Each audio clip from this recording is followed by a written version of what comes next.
Hello, I'm Isaac Hayes III, founder and CEO of Fanbase. And right now we're accepting investors in our $17 million round to revolutionize the future of social media. Today, for just $399, you can own 60 shares of stock in Fanbase at $665 a share. Go to startengine.com/fanbase and invest today. While the big platforms have grown too massive and disconnected from their users, Fanbase is building a platform where creators and users truly come first. We've already raised $4.8 million from everyday investors who believe in this vision, and now you can join them. This is your chance to invest in a social media tech company with over 1 million users that is disrupting media by allowing anyone to reach all of their following and monetize their content from day one. The market is changing, big platforms are failing to serve their users, and Fanbase is stepping up to fill the gap. Don't wait until it's too late.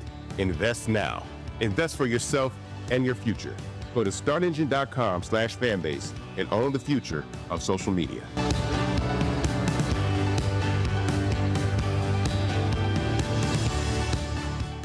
Folks, Black Star Network is here. Oh, no punches! I'm real revolutionary right now. Support this man, Black Media. He makes sure that our stories are told. Thank you for being the voice of Black America, Roland. Stay black. I love y'all. All momentum we have now, we have to keep this going. The video looks phenomenal. See, this difference between Black Star Network and Black-owned media and something like CNN. You can't be Black-owned media and be scared. It's time to be smart. Bring your eyeballs home. You dig?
February 7, 2025, coming up on Roland Martin Unfiltered, streaming live on the Black Star Network. Democratic lawmakers were blocked from entering the Department of Education by Elon Musk's security team. We'll show you that video. A federal judge has issued a temporary injunction keeping Donald Trump and Elon Musk, his co-president, from firing personnel with the USAID office. But while that's happening, they literally are removing the name of the USAID from the building, even though Congress has not gotten rid of the agency. We'll also discuss why federal workers should not take a buyout from Elon Musk. Folks, on CNN, there was a heated debate about the differing realities faced by Black and white folks. Ashley Allison let them know what it's like being a Black woman with lots of degrees, not getting paid her fair market value. MAGA is not happy at all. We'll explain why they're idiots. Now, Illinois County has reached a settlement with the family of Sonia Massey, the Black woman who was tragically gunned down in her home by a white sheriff's deputy.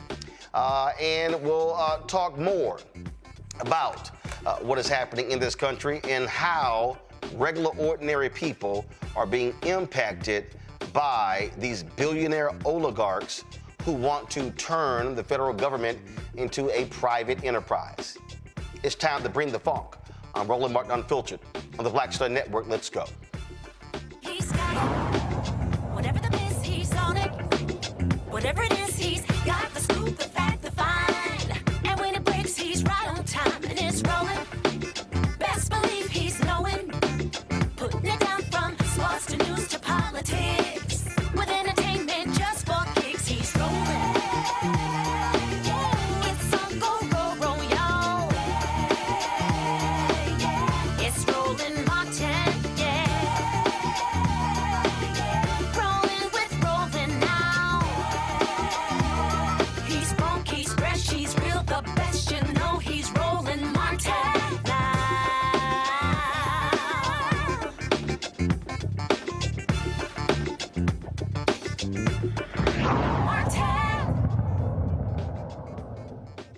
Folk, multiple members of Congress were denied, Democrats, let's be real clear, Democrats were denied entry today to the Department of Education headquarters. Not only were they denied entry, but the Trump administration had deployed federal law enforcement officers to stop them from coming in. About 100 Democratic lawmakers showed up at the DOE building in D.C., and this was the exchange. Members of Congress. Article 1.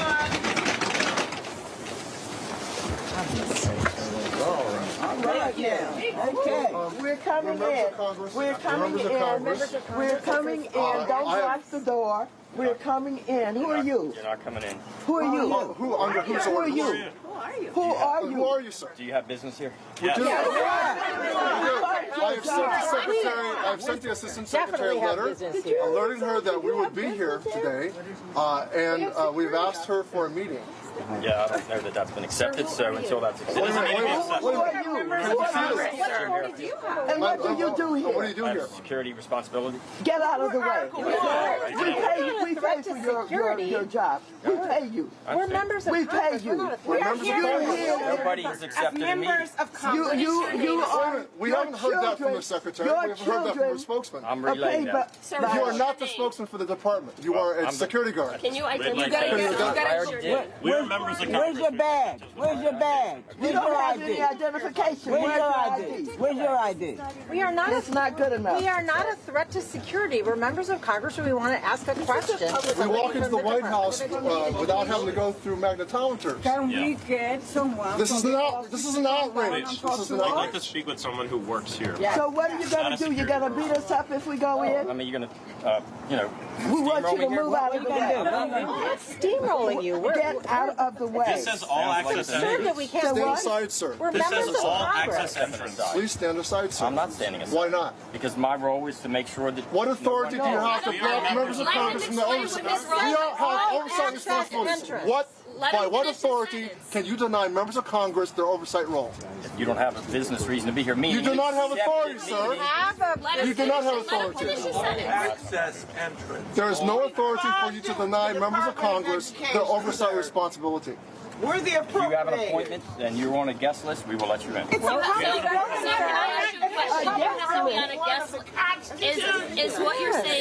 Is what you're saying? Or you have to have an escort. Let me ask you a question. Can I ask my question?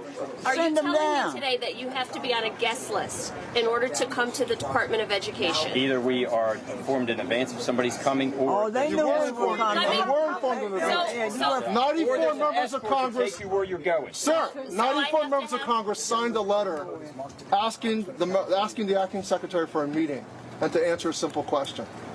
And she is apparently. I'm not aware of the meeting. So you have to be on a guest list to enter the Department of Education. Members of Congress, we don't have to be on a guest list. On a list in advance to have access, or if you're coming, then you have to let us know who your escort is. I don't know. That wasn't true last year. Did something change between last year? That's always been the procedure. No, it hasn't. I've walked into this building multiple times last year. I walked in. We were at least allowed to walk into that lobby, not stopped outside like this. It's no difference. I mean, you'd be stopped at the visitor's desk. We're Okay, trying let's go. to start the I'm doing that in advance. No. Why are you doing that? We're allowed to go to the We've visitor's got desk. 100 people out here. We're trying to save These are members of Congress. These are members of Congress. We're trying to save your job. You won't have a job if we don't help you. This is not You won't have any place to send your kids. We're here speaking for a ton of kids from coast to coast that deserve a quality public education, and this department should stay open, and we want to share that I'm sure message. the leadership department's working to do that. Yeah, we're not so sure. That's why we're here. That's what we want to talk to her about. Last year, we'd be able to walk in and go to that desk. I mean, the response I got right here, that doesn't sound like, Sir, it's not dangerous. I'm going to stop you right there. No. I'm going to stop you right there and put it on the record. You did not get a dangerous response She here. told me to get out of the way?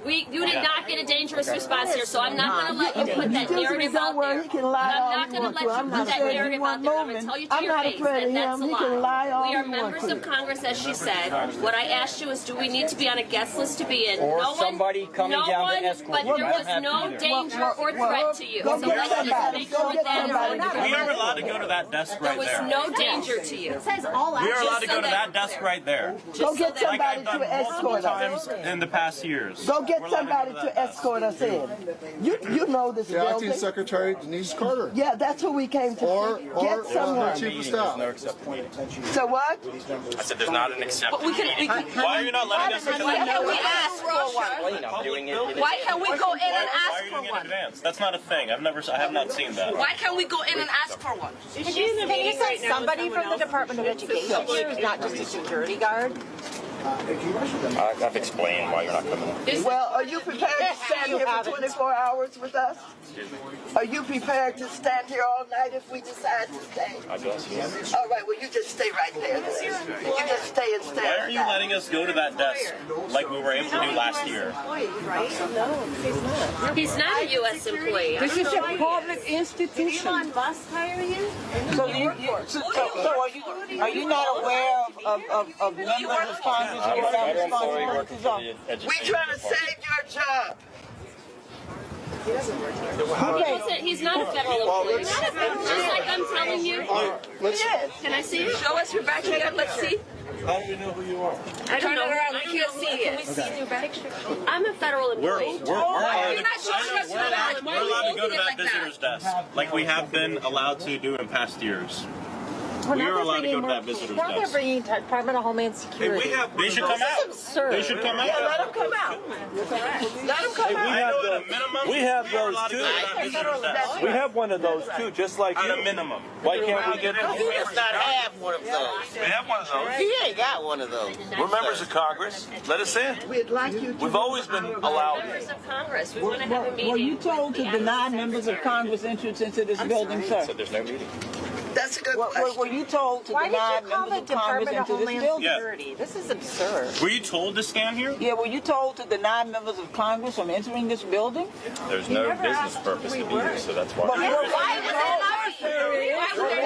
There's no business purpose. We are members of Congress. say that with a Many of us straight are on face. the Education Committee. How Are you- could you say there's no Are you making a business? decision for the Department of Education on your own behalf? Or were you told to come out here and block members of Congress? know that we're here. Max, ask the question again. That's important. Were you told, are you making this decision to stand in front of this door on your own behalf, on behalf of the Department of Education, or were you told to come out here and block members of Congress from going to the desk? Doing my job. So everybody's What is that? We're doing our jobs. We're trying to save your job. It's non-responsive. Show them your ID. Were you told to stand here, or did you decide to stand here and block members of Congress from entering the Department of Education? to federal buildings. She's a security Members of Congress. We're allowed in there. So a private security contractor Do you know who is members of Congress lobbying are? members of We're all Congress. members of Congress. Maybe he doesn't understand. Do you A private understand who security members of Congress are? contractor is making the decision to block members of Congress from a public access entrance. I don't think he knows. You have the authority as a private security contractor to block members of Congress. That has been knighted and granted to you. You have to at least let us go to the desk. Yeah. Too many girls out. Oh my, look at that. Who told you to do this? Open the door. I'll see you now. So do you understand who members of Congress are? I got it, yeah. Well, And you don't who care. are we then? I got the job to do. You don't care. We have a job to do. We're not dangerous people. We're not, I don't know, security. There are no thieves and thugs out here. We're members of Congress. We're parents. We're teachers. Each of us. There's our ID. Right there. We were elected to do this. This is our job. This is our job. We're doing our job. Oh wow. You're securing this building against who? Members of Congress.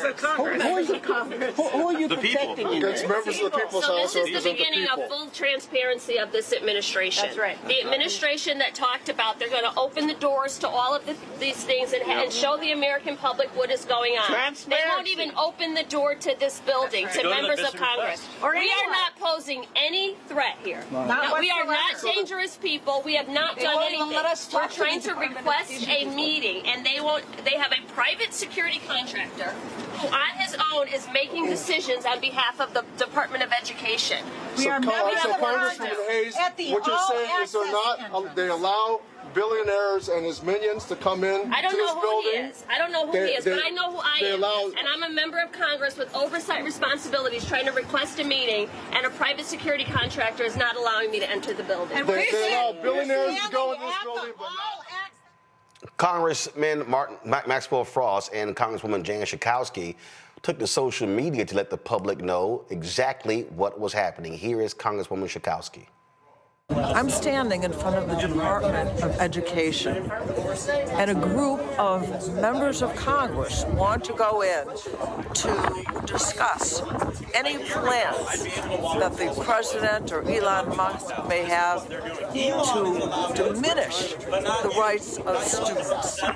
What have they done? They have locked us out. And as I look inside, there are several policemen there to prevent members of Congress to go in, and a man standing in front of the door who won't even tell us who he is. This is disgusting. Congressman Maxwell Frost also live streamed exactly what was happening. Hey everybody, I'm here with multiple members of Congress. We're here to go to the Department of Education to fight for education, and they have locked the doors. They're not letting us in. It says all access entrance. There's this random guy out here who's refusing to let us in. His name is And right here, what's his name? His name is Jim Harefield. And right here, they have armed officers as well, acting like we're dangerous. A year ago, I'd be able to walk into this building and not be locked out. This is what they're doing. Elon is allowed in, but not you, not your elected representatives, not parents, not students. Elon can go in, his goons can go in, but not the representatives of the people. Folks, Congresswoman Summer Lee of Pennsylvania posted this. I went to the Department of Education to demand answers as Trump and Musk aim to dismantle it. Republicans never miss a chance to claim they're the defenders of children, but when it comes to making sure kids have an education that sets them up for success, they are nowhere to be found. Folks, this is happening all across Washington, D.C., but also across the country. What Donald Trump and his co-president Elon Musk have unleashed is a dictatorship. Literally, a coup is taking place right before us. Now, there are people out there who on the right who say, oh, how dare you use the language of a coup. But do understand, the people who this one security guard denied entry to the place, and his name is Jim Harefield.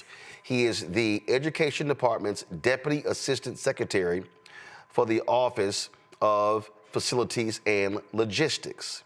Now, here's what's crazy here. To suggest that he can prevent duly elected members of Congress from entering a federal building by saying, well, you need an escort, is utterly nonsensical. That's as if you or I decides to come to Washington, D.C., And if we go to the Cannon building or any of the buildings that house the House members and the Senate members, do understand, every single one of you has a right to walk into that one of those buildings, go through security, literally walk to the office of your member of Congress. So for me, in the 30th Congressional District of Texas, is Congresswoman Jasmine Crockett.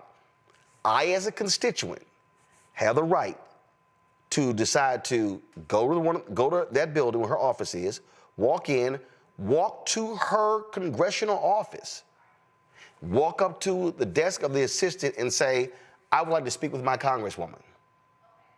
But what co-president Elon Musk and co-president Donald Trump are doing, yeah, that twice impeached, criminally convicted felon, what they're saying is your members of Congress do not have the right to meet with anybody in this administration, to question anything, and they can't even step foot in the building. And behind him, you didn't see it, were several other security guards. My panel, Michael Imhotep, hosts the African History Network show in Detroit. Matt Manning, civil rights attorney out of Corpus Christi, Texas. Dr. Zachary Kirk, educator and content creator out of Atlanta. Glad to have all three of you here. I mean, what people need to understand what's going on here, and it's not understating this. And man, I'll start with you. They don't care about civil rights. They don't care about labor rights. They don't care about any of that. They are intruding. They are firing everyone left and right. Elon Musk has access to the personal data of millions of Americans. And one of the things that is absolutely crazy to me as this thing begins to unfold is that they also announced, I'm going to pull this up, and y'all got to trip just to understand what's going on, how these folks are operating. They literally have announced that they're treating Elon Musk, the co-president, totally different than, frankly, anybody else. Let me pull this up here. Wait till y'all see this here. And that is, they were asked at the White House, if you want to know what kind of special dispensation he has, Matt, what they've decided, I'm going to show this tweet, so give me a second. Y'all won't believe, well, y'all probably, you will believe this because it's been happening, but they have designated Elon Musk as a special employee.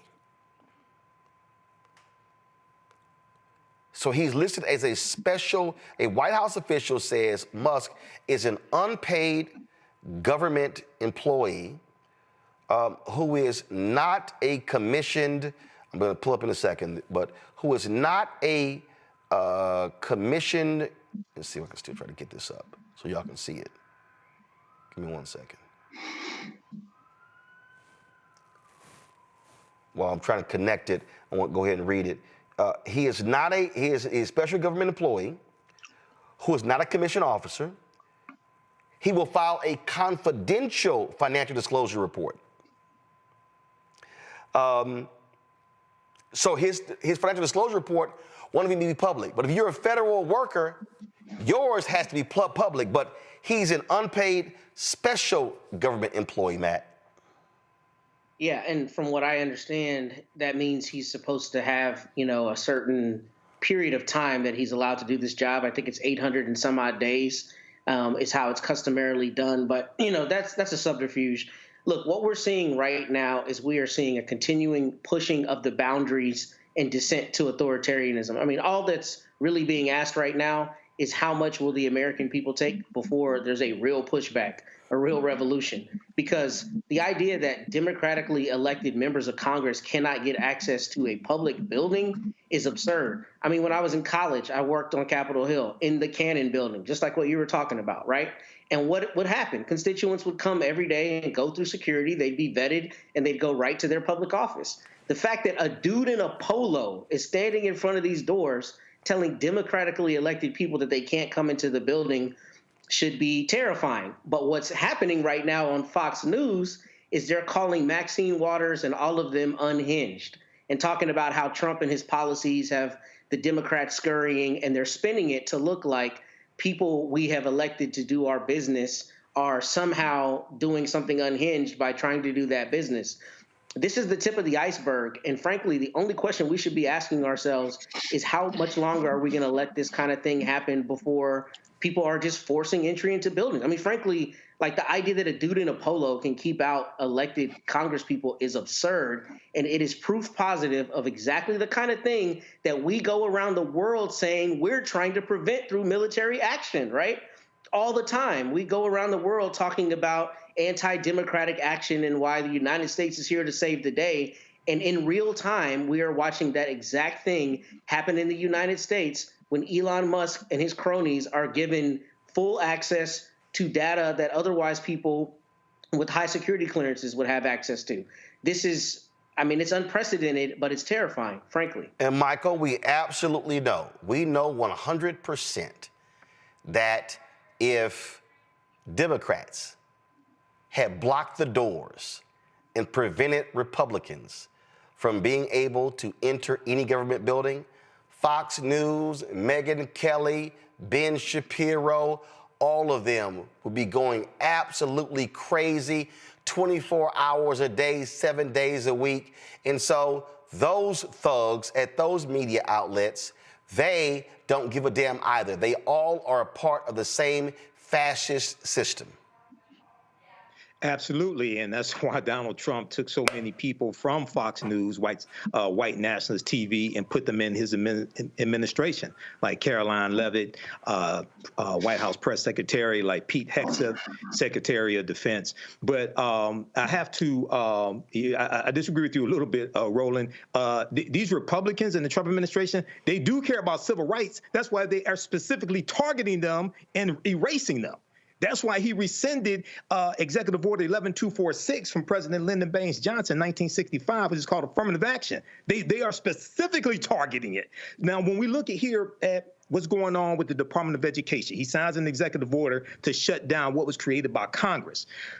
This is Chapter 11 of Project 2025 deals with dismantling the Department of Education. This is what conservatives have wanted to do since President Carter signed it into law in 1979. And one of their arguments is that they feel, even though the Department of Education does not set curriculum, contrary to popular belief, they have been making the argument that the federal Department of Education is overstepping their authority when it comes to certain issues. And a lot of this has to go back to dealing with segregation and desegregating schools, things of this nature. So this is what we've been warning Black people about. And one of the things they want to do is they want to stop student loan forgiveness.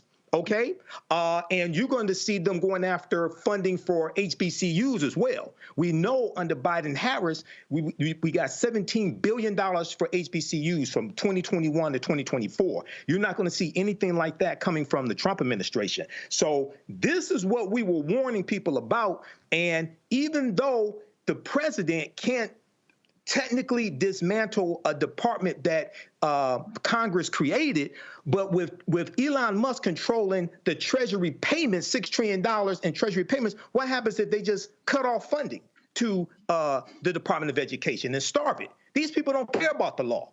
But as Dr. Greg Carr has told us a number of times, there are no rules. One of these days, we're going to learn that.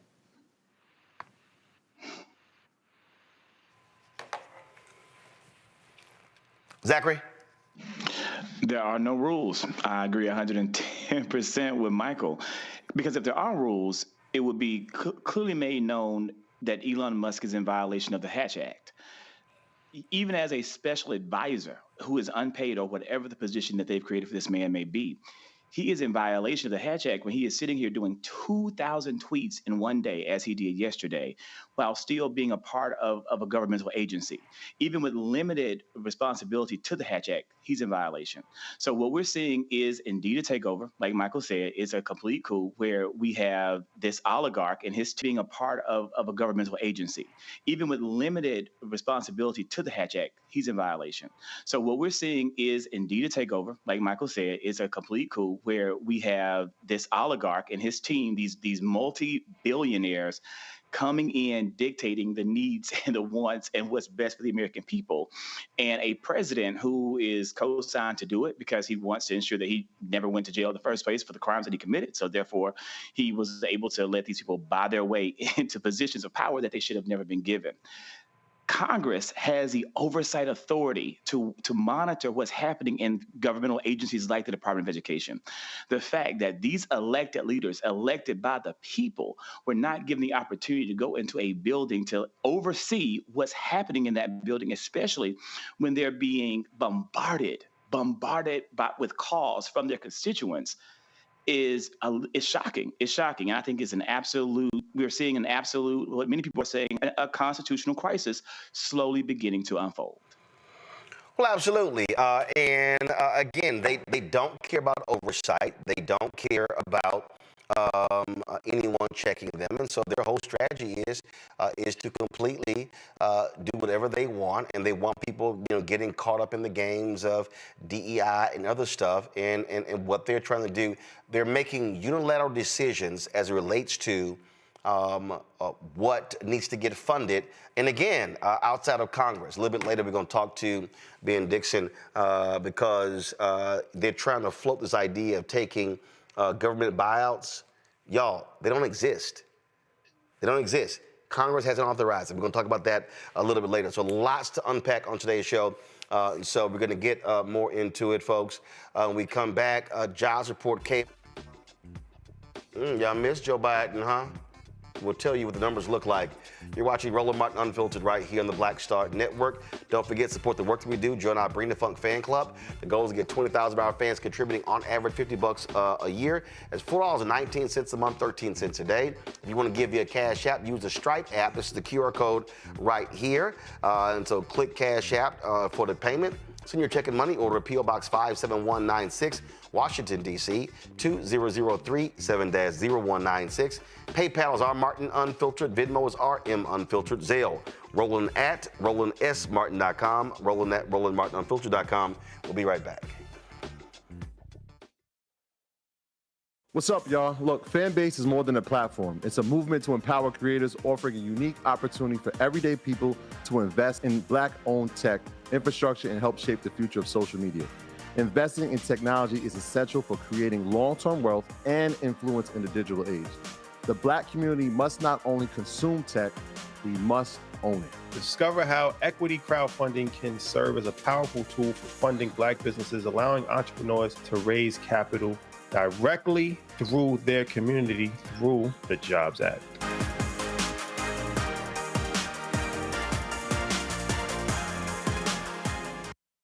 Coming soon to the Black Star Network.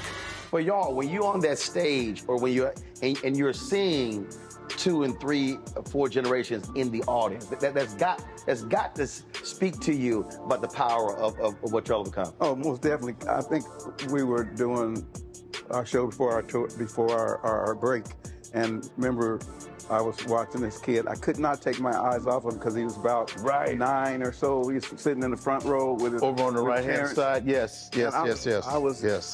I was amazed that this kid knew everything, and I was like tripping to see how many songs this kid actually knew. And he knew them all. And he knew them all. We had to go over there and bring him on stage and take a picture with him, at the end of the show and stuff, because it was just that amazing. It's like, this is crazy. The music travels everywhere, like what Philip was saying, seeing this young kid.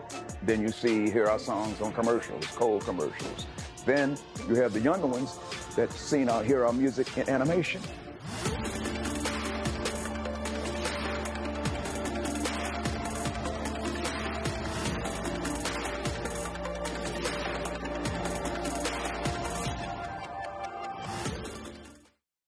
you doing? My name is Mark Carey, and you're watching Roland Martin Unfiltered. Deep into it, like pasteurized milk without the 2%. We getting deep. You want to turn that shit off? We doing an interview, motherfucker.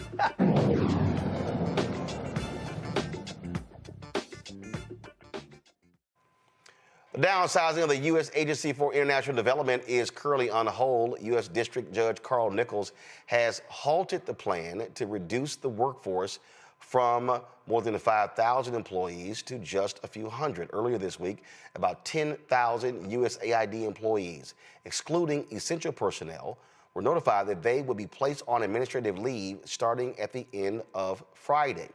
The American Foreign Service Association, representing 1,800 foreign service officers working with USAID, and the American Federation of Government Employees filed a lawsuit against the Trump administration on Thursday.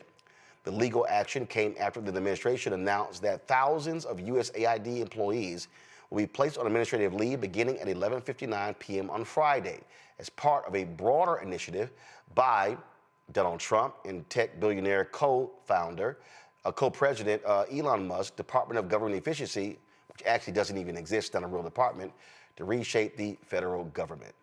Speaking of jobs, folks, the U.S. added 143,000 jobs in January, fewer than economists expected, while the overall employment rate inched down to 4 points from 4% to 4.1%.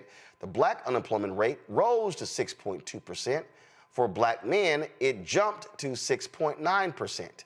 Black women stayed at 5.4%. Morgan Harper, the Director of Policy and Advocacy at the American Economic Liberties Project, joins us from Columbus, Ohio.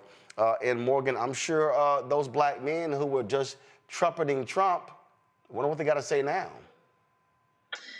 Well, I mean, yeah, that is the biggest jump that we saw in these numbers is black men unemployment. The other group that we saw jump was Asian Americans. As I say every month, Roland, when we talk about these numbers, it's important to note that it is just a spot in time. So we have to kind of see if this ends up being a trend. But certainly it is saying something that black men were the only group to see this high of a jump among all the different populations that are being surveyed. And so what were they expecting the job number to be? Was it exceed 200,000? And so what happened? Well, it's not entirely clear. I mean, yeah, so they did have to revise down some of the job numbers from the end of this past year, but it did seem like this number wasn't too far out of line from what people were expecting, and the market's kind of reacting accordingly. And so, I think the conventional wisdom here was if we were seeing numbers that were suggesting job additions of under 100,000, that probably would have been cause for a lot of alarm. Or if there were more than 200,000 jobs, then that also would have felt out of whack from what people were expecting. But based on this number in the 140,000 range, it's on par with what people were expecting. We did see also wage growth, but it's certainly not a sign of the economy is amazingly strong and we have nothing to continue to watch. I think there's going to be a lot of people that are going to have to, myself included, that are going to continue to follow these numbers very closely, because there's obviously a lot of uncertainty that has entered the whole economy, as well as we have a new president who is making changes to economic policy pretty much every day. And so, how businesses react to that, how consumers react to that in terms of their comfort level with spending in the face of that uncertainty and just flurry of activity kind of remains to be seen. I think the other thing to note that's interesting here, and we've talked about this a bit before, is among the sectors that are driving growth, they usually are the same sectors, healthcare, or at least for the past few months and couple of years, healthcare, government jobs, and especially calling out that government job category. Now, of course, there's lots of different levels of government, but seeing some of the early moves from the administration to also limit the federal workforce, it'll be interesting. And it's too quick for these numbers to reflect how that might be having an impact, but it'll be interesting to continue to monitor this and see how the job growth data is impacted by these types of federal policy changes that are happening at the government level there. Just curious, how did Fox News and Fox Business respond to this report? Because, under Biden-Harris, it would be, oh my God, it's alarming that it was less than expected. Are you asking me, or are you showing a clip? Yeah, no, I'm asking you. But did you see any response? No, I didn't catch that. I'm just curious to how the right wing, who lost their mind even when numbers were adjusted downward under Biden-Harris, how they operated. So I was just curious if you saw any of that. I haven't seen that, but I do think you're right that I guess I could imagine perhaps what the coverage was there, very likely to be less critical than anything that was happening in the Biden administration. And look, I mean, I do think that it's pretty typical at the beginning of a presidential administration that, not just Fox News, but a lot of different outlets are, going to see how things develop and give it a little bit of time. There's a new, president in office elected and how that all plays out. I think it's fair to say that what we've been seeing in the first couple of weeks in this administration are pretty unprecedented, just with the flurry of activity. Take, for example, another topic that we've discussed, trade. I mean, to both impose a tariff and then also remove that tariff in the span of a week. And today, for example, deciding to remove one of those tariffs after having a meeting with the CEO of a company that is directly impacted by that tariff. This is not what we would normally expect from an economic policy team or from the president. So I'm curious here. Today's report reflects the whole month of January, correct? Mm-hmm. Okay, so which also is a part of the Trump folks as well. I mean, I just love how they're trying to spin this by trying to blame it on Biden-Harris. That to me was what I found to be hilarious. But again, that's what they do. They will never ever actually accept blame. In fact, go to my iPod. This was Fox Business. Today's jobs report reveals the Biden economy was far worse than anyone thought, and underscores the necessity of President Trump's pro-growth policies. And then they claim that that they have been plugging in government jobs left and right to make the numbers look better. But the reality is the growth that we saw was actually in healthcare and retail. Yeah, and again, look, I mean, this is going to be this is the time for a new administration to show they have presented a vision for the country of what's necessary to spur growth, just like you saw in that statement, and we'll see how that pans out. I think that it's, again, fair to say, I mean, this isn't a partisan observation, that there are a lot of people in the administration that are very tightly connected to Wall Street, big finance, and they have very different policy priorities from the average American, and certainly very different economic situation. So, today also we're seeing attacks on the Consumer Financial Protection Bureau, an agency that's returned billions of dollars to consumers all over the country. It has a budget of about $800 million, and it's not entirely clear, even if your goal is government efficiency, why that would be a target. But setting that aside, I mean, this is an agency that's actually putting money in people's pockets that they can then spend, buy things, spur the economy, and continue to keep businesses in good shape. So yeah, but the problem with that is that they hold big business accountable, and Republicans actually hate that. That's why they've never liked it. They always wanted to get rid of it because they don't like being held accountable. And so, and the last thing they want, these businesses, they don't want to see workers, Americans, consumers being taken care of. It's also why even Democratic billionaires wanted to get rid of Lena Khan at the Federal Trade Commission. And so, again, whenever the money people on the Democrat and the Republican side are agreeing to get rid of somebody, they probably are doing a great job. Well, and here's an interesting thing there too, Roland. I don't know if you've been seeing some of the observations from Steve Bannon, certainly one of the main leaders of MAGA movement. And he's been out there saying he doesn't agree with the big tech billionaires that seem to be running, including Elon Musk, that seem to be having not even disproportionate amount of influence. They are actually side by side and implementing the president's agenda, though not technically members of the government, and supports and thought that Lina Khan should have had more power. So yeah, it's very interesting. I mean, I think you're exactly right that we see on both sides of the aisle the corruption and the corruptive impact of money in politics and policy making.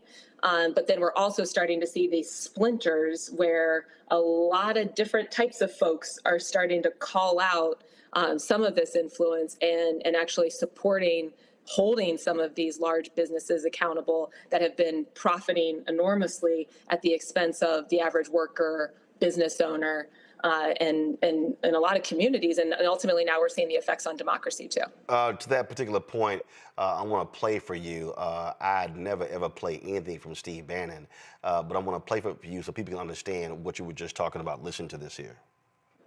Neo-Brandesian when it comes to the Justice Department and antitrust.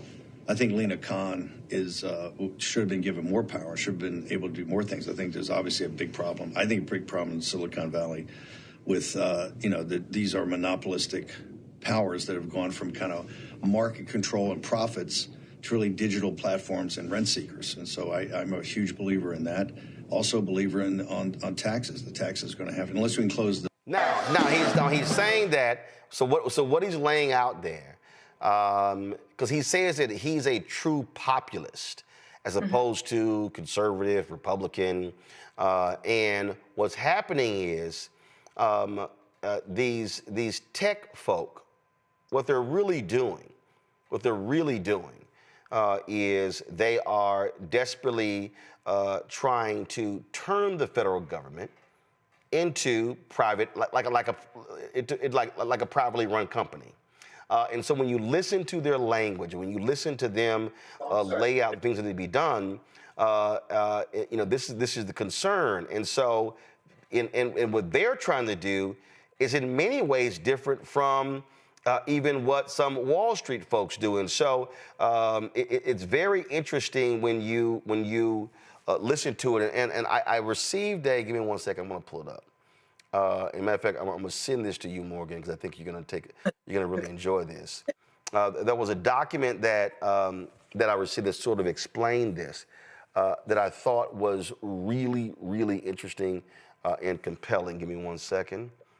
So I can't airdrop when I'm connected to the Roku, but now I'm, let's see here.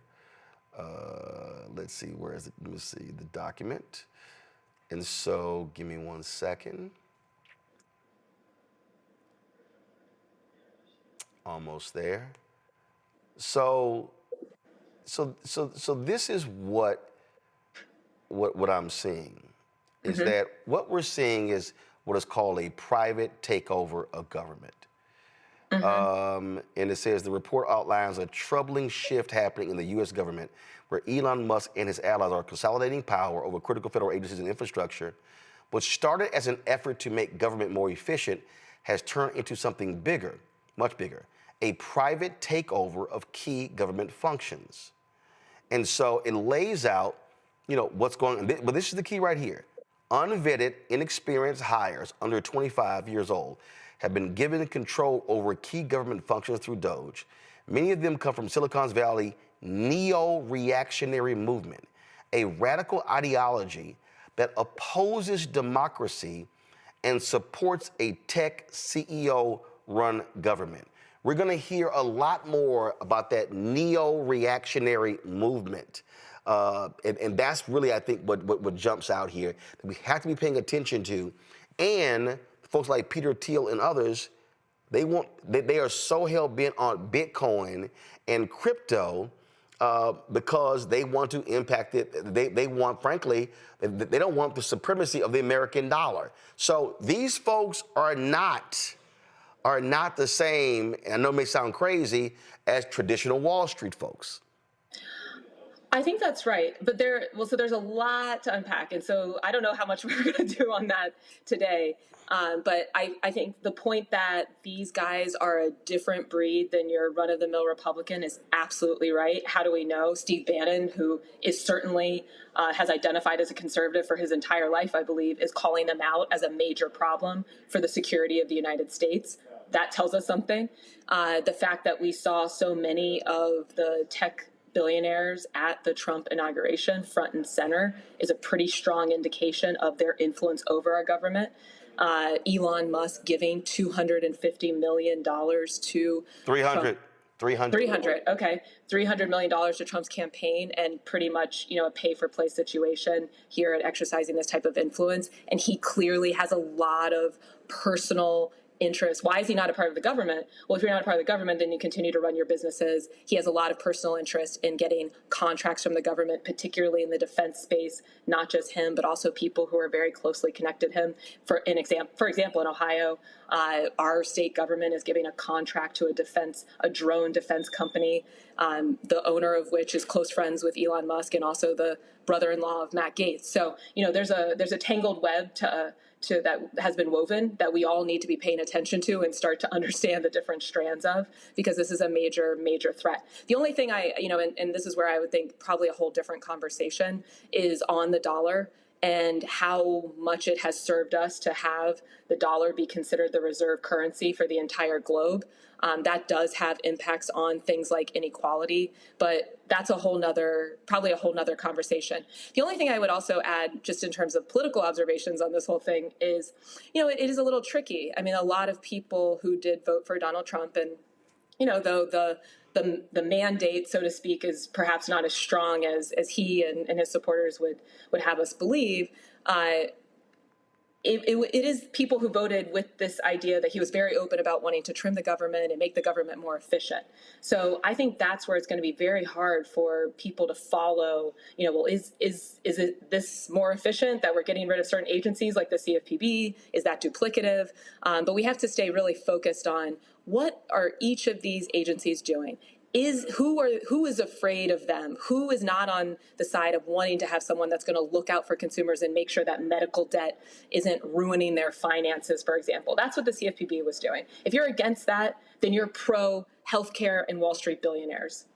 Straight as that. But I do think you're right. Overall, the Elon Musk of the world are kind of playing a whole different game, and that's something that we all need to get smart about.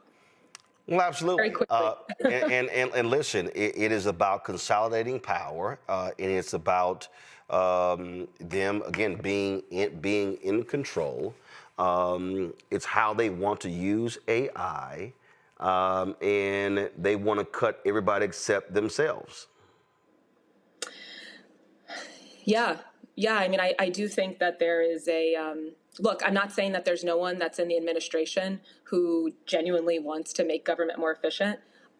Me, for example, I'd love to make government work. I've worked in the federal government. There's certainly room to make things more efficient, streamline, but it doesn't appear that is the main goal of some of these early actions. Again, how do we know? I mean, take, for example, something like USAID, $40 billion budget. The defense budget is $800 billion. And is on its way to $1 trillion. Yes, half of which, and this isn't Morgan making this up, this is all publicly reported. You could look at Department of Defense documents, half of which almost is going to defense contractors. This is crazy. And so if you're serious about addressing government spending, look at that. P.S. Healthcare is twice as much money for the federal government going to healthcare as to defense spending. So what are we talking about? Immediately putting people who are doing good health projects. And again, a whole different conversation about what we're doing with USAID and how much of it we should be doing. But we are being told that this is about government efficiency. And if you're talking government efficiency and you're not talking the billions and billions of dollars that are being spent on healthcare, or the billions and billions of dollars that are being spent by the government on defense that are going directly to huge monopolists, then you're not being serious about efficiency. And we need to be absolutely clear about that. I don't believe a second that they care about efficiency. They care about control. Morgan, we appreciate it. Thanks a lot. Thanks for having me. Ellen Weintraub, chairwoman of the Federal Elections Commission, is refusing to step down from her position after the convicted criminal in chief tried to fire her. Weintraub received a letter on January 31st informing her that she had been removed as a member of the FEC commission, effective immediately. This comes after the Orange One has decided to fire anyone who is not loyal to his racist agenda. White House Principal Deputy Press Secretary said it's not up to Weintraub if she remains on the commission. FEC commissioners serve staggered 6-year terms with 2 seats subject to an appointment every 2 years. 1 seat is now vacant. Commissioners are nominated by the person in the Oval Office and confirmed by the United States Senate. But let me also explain to you how shameful and despicable these people are. Donald Trump removed the commander of the Coast Guard. And if you want to know how callous and ridiculous these people are, they informed that woman that not only are you out of your job, called her up and had told her she had 3 hours to get out of her house. This is what I'm talking about here, Michael, in terms of how they're operating and how they think. To say, not only to remove you from your job, you're out 3 hours. 3 hours, woman had to pack up and leave. Not her office, where she lived. Yeah, and from my understanding, the initial letter she was given gave her up to 60 days to move, but something changed. And this is just petty, vindictive Donald Trump. Now, the reason that was given for her firing was they said that she was focusing too much on DEI, diversity, equity, and inclusion. But to my knowledge on this, they really couldn't cite any specific instances. Of course not. Of where she was actually violating any policies or anything like that. No, the problem is she's a woman. The problem is she's a woman. She's a white woman, but she's a woman. The woman spent 36 years in the Coast Guard. 36 years in the Coast Guard, and then they were like, you're out. And then because under the guise of we trying to end a lot of this government housing for retired military personnel. But it's important for people to understand when you look at the changes that are taking place, the executive orders and different things like this, policy changes, you see a commonality of them using DEI to wipe out policies, to revoke executive orders, to shut down government entities, departments. And they don't have to give an example, but they're using that as an excuse. They'll also say something promotes Marxist theology or Marxist ideology, and then they'll say the Green New Deal. Okay, but they use DEI across the board, and all this is laid out in Project 2025. This is one of the things that they explain. So go ahead. No. So I mean, this is why. This 2024 presidential election, the stakes were higher than ever. Okay, so this is going to get worse. This is the fight of our lifetimes. But Zachary, I dare say, I'm gonna play this soundbite. This is what they did not like. Listen. We currently have nearly 40% women enrolled at the Coast Guard Academy. I'm really excited about the talent and the diversity that I see coming through the academy. My daughter is in the Coast Guard as a lieutenant, and there is just nothing but opportunity for her and all of the men and women that have joined the service. I'm really excited about the future as we look. Zachary, here's the reality. They want white heterosexual men. That's what they want, white, heterosexual, Christian men. They want white, heterosexual, Christian, right-wing men. Who are also undereducated. That's what they want serving, and they want to ensure that all of the opportunities given to Americans through the military benefit that group of people. I agree 100%. And that's what you're seeing reflected in the policies that are being pushed by this president and the rhetoric, the very dangerous rhetoric, as Michael said, that he's using. And understand these racists. Give me 1 second. Remember earlier in the week, we told when Trump all of a sudden began to attack South Africa. Mm-hmm. Okay. Give me 1 second. Pull up the breaking news banner.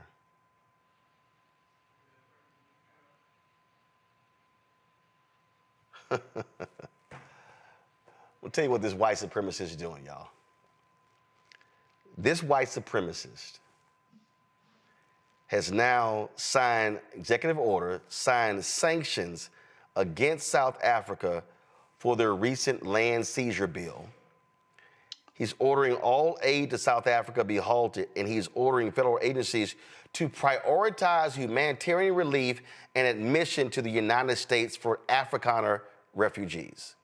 So what Donald Trump is saying is, and remember, Elon Musk tweeted this a couple days ago, we need to bring these white South Africans to the United States. And just so everybody knows, Zachary, do you know 3 of the biggest billionaires supporting Donald Trump? Elon Musk, Peter Thiel, David Sachs, all 3 white children of apartheid.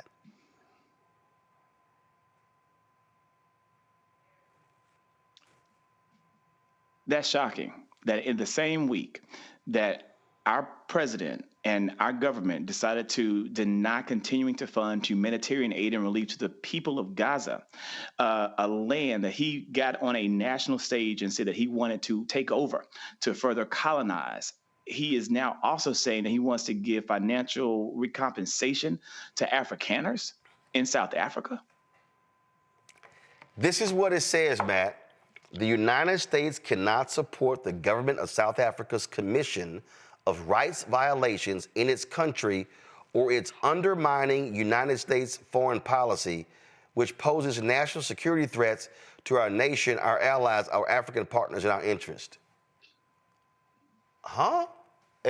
Exactly how is South Africa actually doing that? And so, again, he lays out in here policy.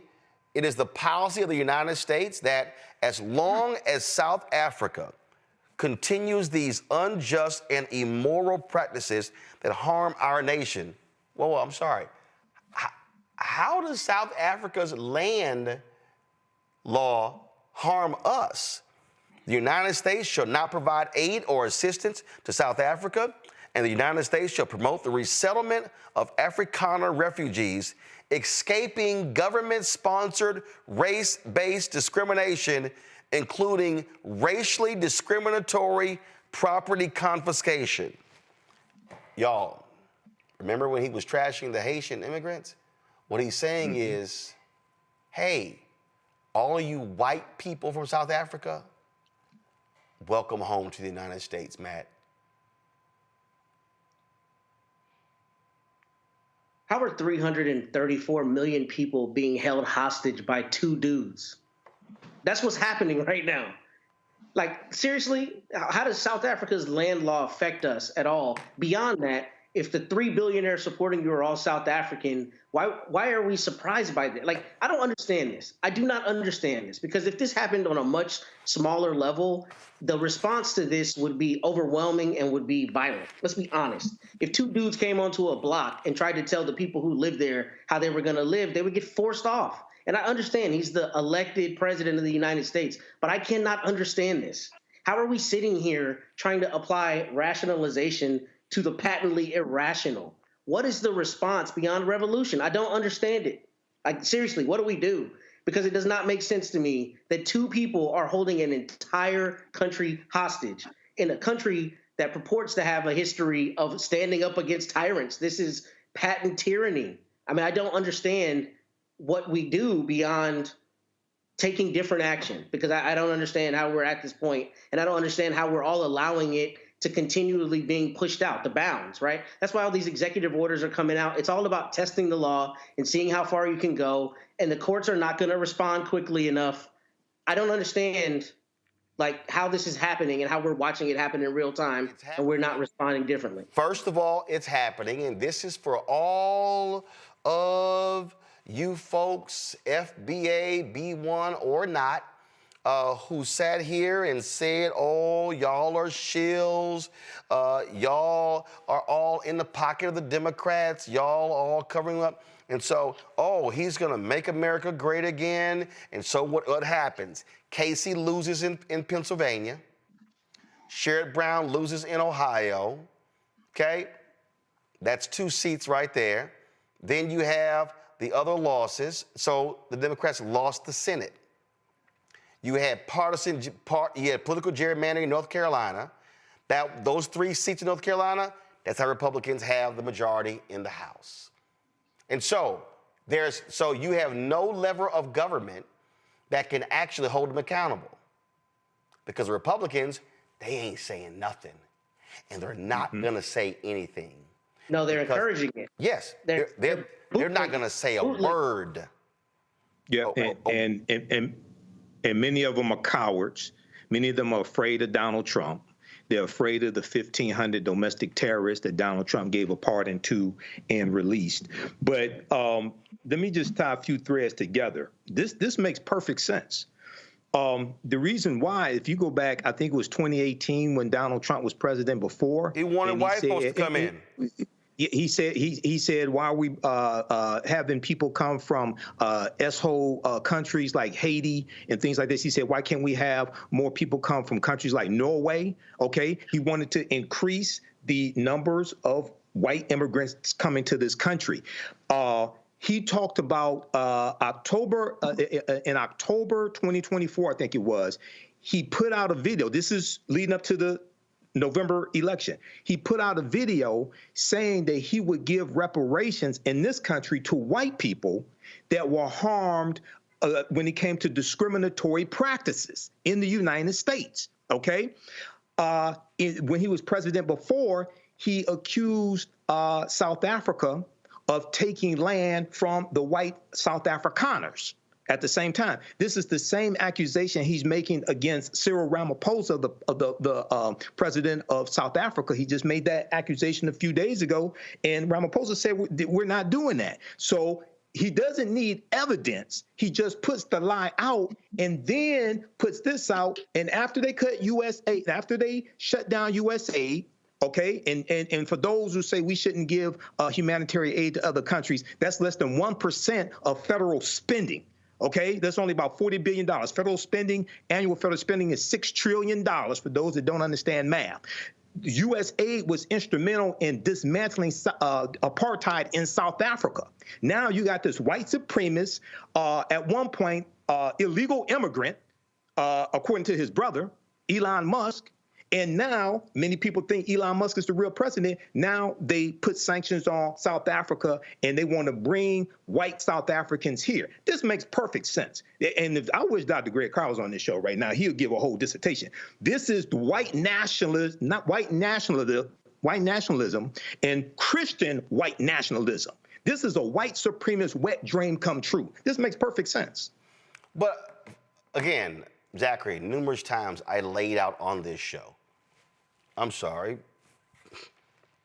not even just on this show, just real simple. Everything that's going on, every single thing that's going on.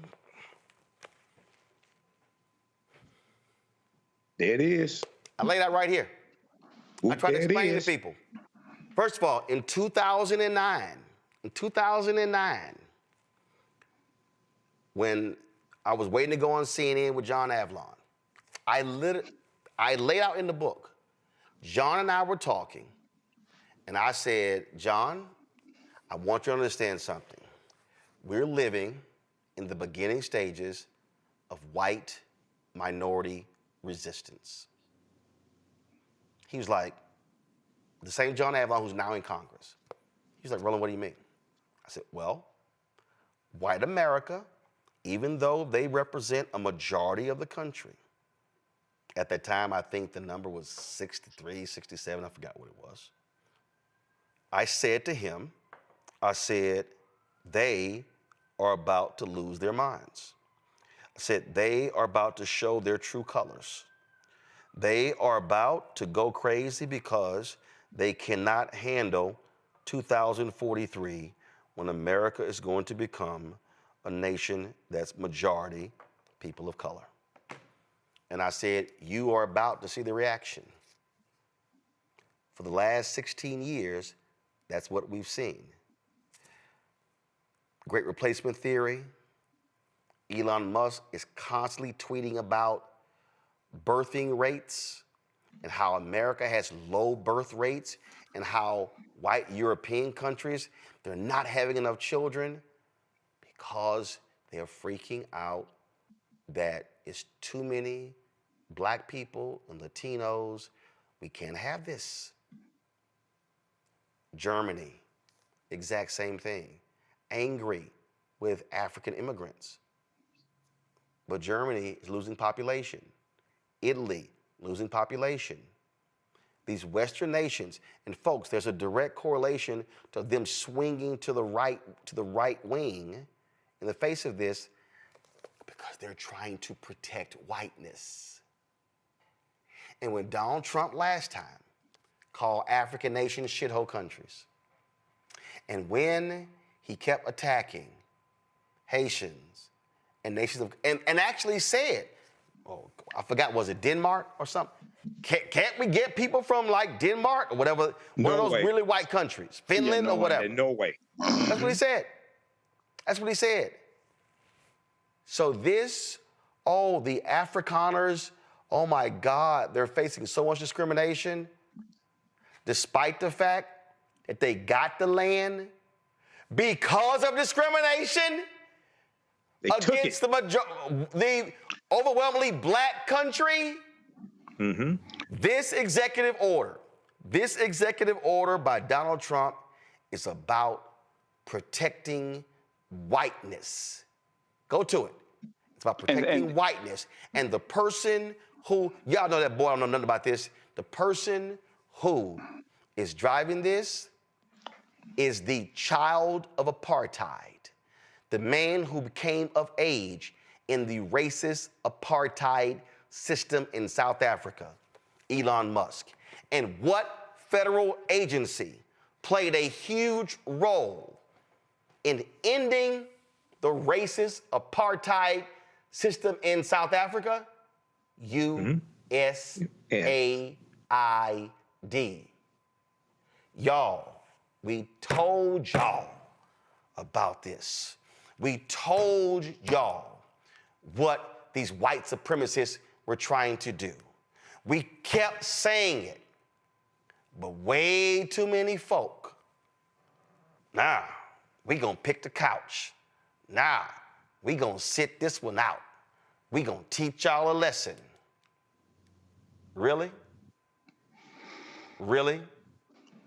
It's actually happening, folks. White supremacists and white nationalists are in control of the government. And do understand, did we tell y'all the other day, with regards to one of Elon Musk's tech guys who was fired because of racist tweets? Mm-hmm. Did y'all see what happened today? Did y'all Rehired. Did y'all see where Donald Trump, did y'all see where his Vice President, J.D. Vance, did y'all see what happened? J.D. Vance came out with tweets saying, you know what? I really think he needs to be rehired. I just think that, you know what? This is the Mediaite story. J.D. Vance angrily defends call for DOGE to rehire racist troll who called to normalize Indian hate. And he just made a mistake. He just made a mistake, it's just, he goes, here's my view. I obviously disagree with some of Ella's posts, but I don't think stupid social media activity should ruin a kid's life. We shouldn't reward y'all listen to this. We shouldn't reward journalists who try to destroy people. Y'all, the Washington Journal reporter dug up the tweets. So he's now putting it on the reporter. We shouldn't reward journalists who try to destroy people, ever. So I say bring him back. If he's a bad dude or a terrible member of the team, fire him for that. Roland responded to that. And then Elon got in on it. It was like, you know what? Yeah, good idea. Yeah, you're right. Guys, they want the racist working for them. And remember, the other racist we told you about, that guy Beatty, remember the one who posted he had the tweet as recent as October 2024. First of all, this is what that racist posted on January 6, 2021. He was fired in the first time Trump was there. He posted this on January 21st. He said that Tim Scott, Ibram Kendi, Black Lives Matter, and K. Cole James of the Heritage Foundation all should need to learn their place and take a knee to MAGA. All black people. 2 of them prominent black Republicans. That's literally what this racist posted. Then this is what this same racist posted on October 4, 2024. Competent white men must be in charge if you want things to work. Unfortunately, our entire national ideology is predicated on coddling the feelings of women and minorities and demoralizing competent white men. Y'all, that was 3 months ago. And have the Republicans said anything? No, because they welcome these racists in the administration. They welcome them. And you know what I did? I actually sent a tweet to Pastor Darrell Scott because he was constantly sitting here, trying to call other folks out. And so I literally sent him, and I said, well, are you going to say anything? And no, I want y'all to, come on, right now, go to my iPad. Look right here. I have personally texted him my response. Do you see anything? Do you see anything from Pastor Darrell Scott condemning the hiring of racist white people in the administration? Not a word. Now, he called out Charlie Kirk for his attacks on the Civil Rights Act and MLK. I applaud him for that. But now that Trump is there, his boy, who he can call on the phone, he ain't saying a word. They want the racist in the administration. This is their agenda. Going to a break. When we come back, if you're a federal worker, do not take a buyout. It is a trap. We'll explain next on the Roland Martin Unfiltered on the Black Star Network. What's up, y'all? Look, Fanbase is more than a platform. It's a movement to empower creators, offering a unique opportunity for everyday people to invest in Black-owned tech, infrastructure, and help shape the future of social media. Investing in technology is essential for creating long-term wealth and influence in the digital age. The Black community must not only consume tech, we must own it. Discover how equity crowdfunding can serve as a powerful tool for funding Black businesses, allowing entrepreneurs to raise capital directly through their community through the Jobs Act.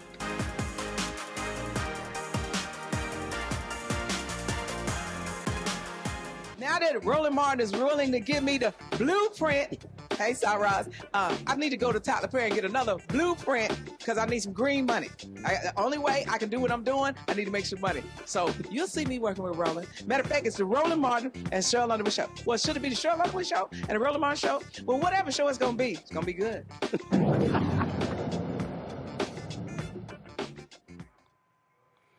Folks, millions of federal workers are deciding whether to accept or reject the buyout offer that Elon Musk has presented to them.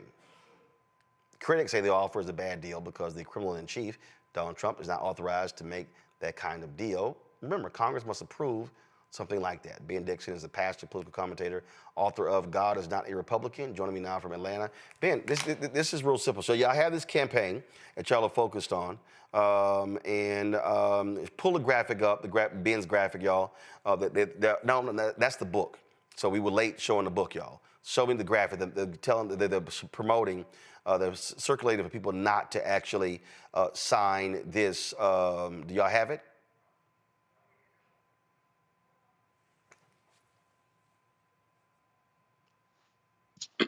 Thanks for having me, Roland. All right. So Ben, y'all are trying to get these federal workers not to accept this buyout. Explain. Yes, exactly. And I'm glad I heard you almost say black, because we know so many federal workers are black people. We know for certain that Congress has not authorized any type of buyout. And we know for certain that this was off guard. A lot of people, even in Donald Trump's administration, was caught off guard by Elon Musk creating this buyout package. We are encouraging all federal workers to, one, not fall for it, because like you said, it is a trap. But number two, they are the front line holding the line against MAGA. We need them to stay in their jobs, in their positions, and make sure that they hold the line. Do not take the buyout from MAGA.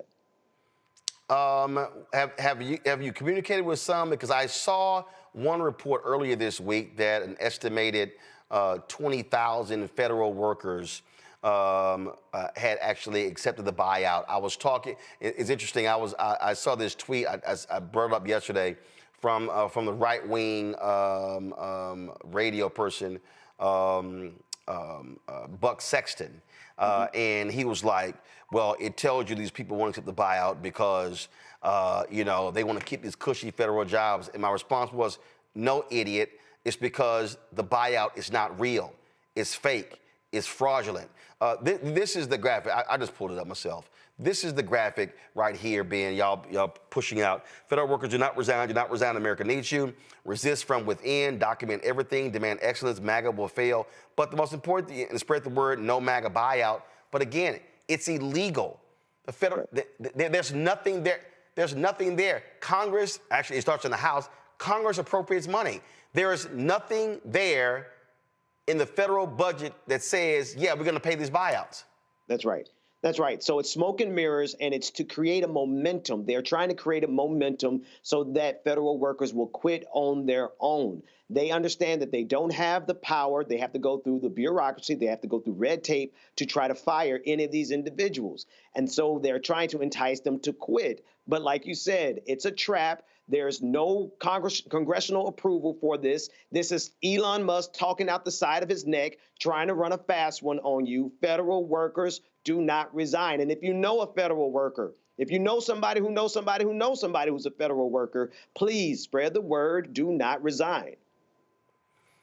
My panel, Matt.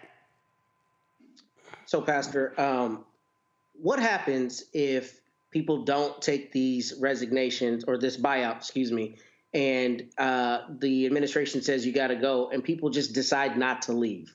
Like, what are their rights, literally, in terms of being in a federal building, removal? What does that process look like? The reason I ask that is my understanding is something like 2% of the federal workforce is considering taking this, which means the other 98% are not, which means there will be mass action, presumably, as it relates to firing. What is your understanding on their rights in terms of removal and that kind of thing if they choose not to take this buyout and their hands are forced?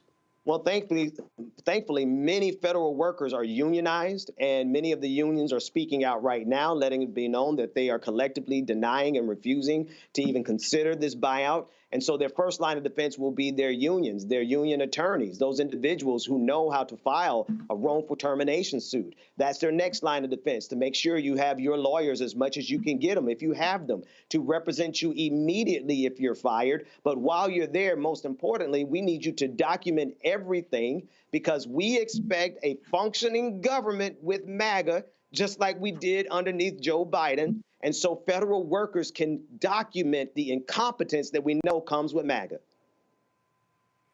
And also, I mean, I've seen some stories, Ben, and if you can speak to this, that where some have speculated that if you take this buyout it could have implications regarding your federal pension. That's right.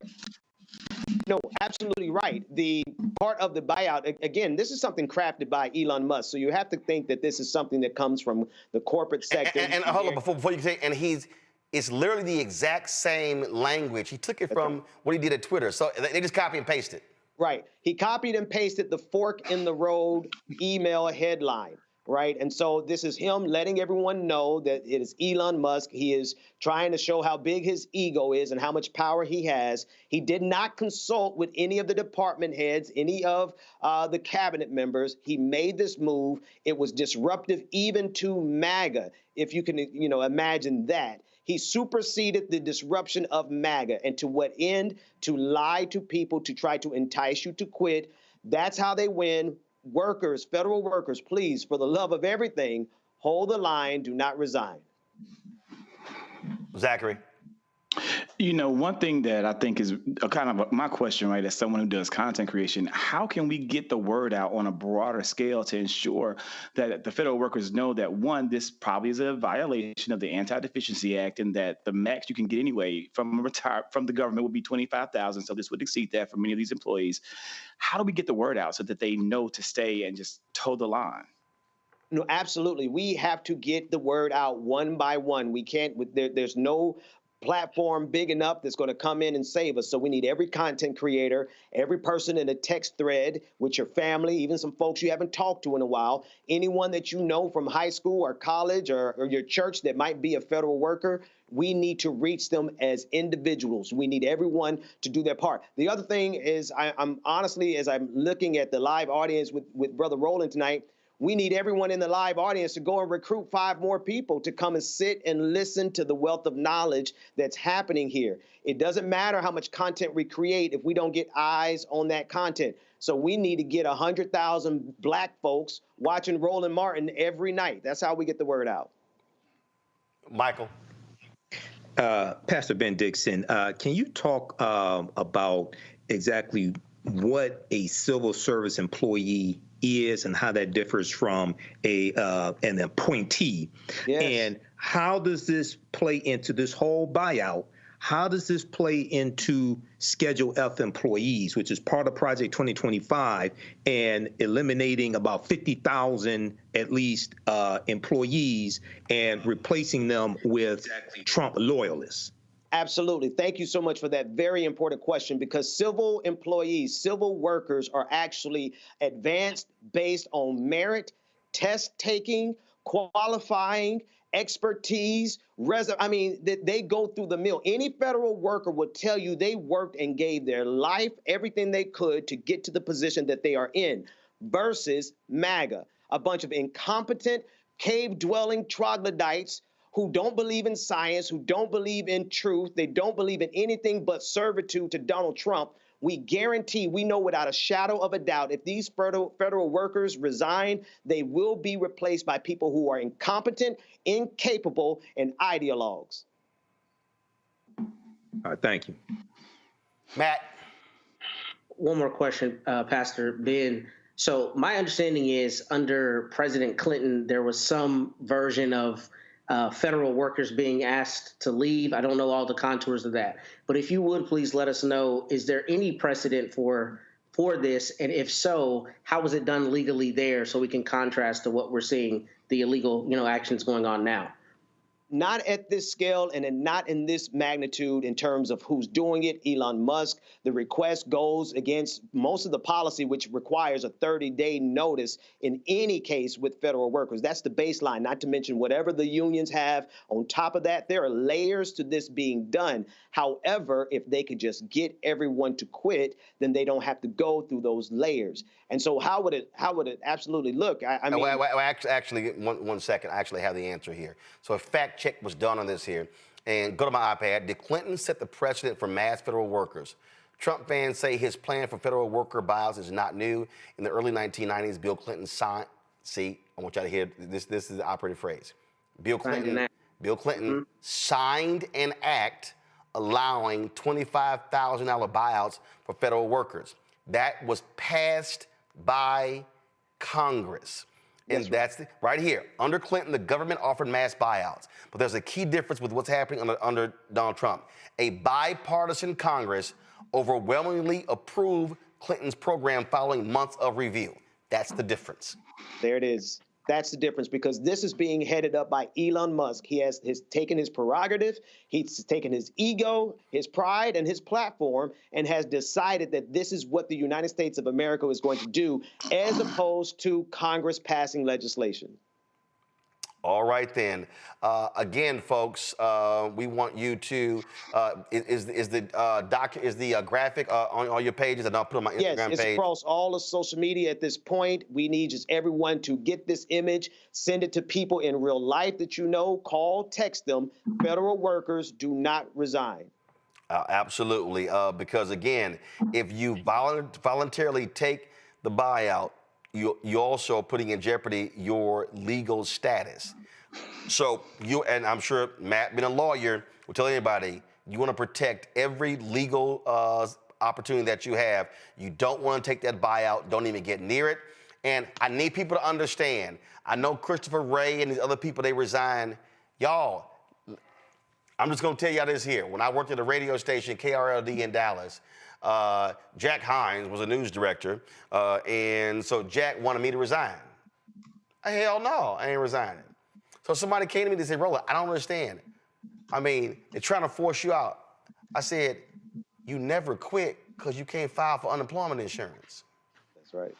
I said, you let them fire you. Y'all, getting fired today ain't the same as it was 30, 40 years ago. I don't give a damn. Let them fire you. That's right. Then you have a better legal standing. Then the unions can file lawsuits on your behalf. What you don't do, you don't voluntarily quit. That's right. You don't do it. Thank you so much. All right, Ben, I appreciate it. Thanks a lot. Thank you, man. Thank you. Going to a break, we come back. Y'all, they lost their minds on CNN when a sister talked about being the lowest paid despite all her degrees. Now MAGA's coming after Ashley Allison. Y'all know I got to educate these fools on the reality of systemic racism. That's next on Roland Martin Unfiltered on the Black Star Network. Don't forget, support our work. Join our Bring the Funk fan club. You want to contribute via Cash App. This is the QR code for Strike. To do so, if you're listening, go to theblackstarnetwork.com. Folks, you can also see your check and money order. P.O. Box 57196, Washington, D.C. 2003 7-0196. PayPal is rmartinunfiltered. Venmo is rmunfiltered. Zelle, Roland at RolandSMartin.com. Roland at RolandMartinUnfiltered.com. We'll be right back. Hello, I'm Isaac Hayes III, founder and CEO of Fanbase. And right now, we're accepting investors in our $17 million round to revolutionize the future of social media. Today, for just $399, you can own 60 shares of stock in Fanbase at $665 a share. Go to startengine.com/fanbase and invest today. While the big platforms have grown too massive and disconnected from their users, Fanbase is building a platform where creators and users truly come first. We've already raised $4.8 million from everyday investors who believe in this vision, and now you can join them. This is your chance to invest in a social media tech company with over 1 million users that is disrupting media by allowing anyone to reach all of their following and monetize their content from day one. The market is changing, big platforms are failing to serve their users, and Fanbase is stepping up to fill the gap. Don't wait until it's too late. Invest now. Invest for yourself and your future. Go to startengine.com/fanbase and own the future of social media.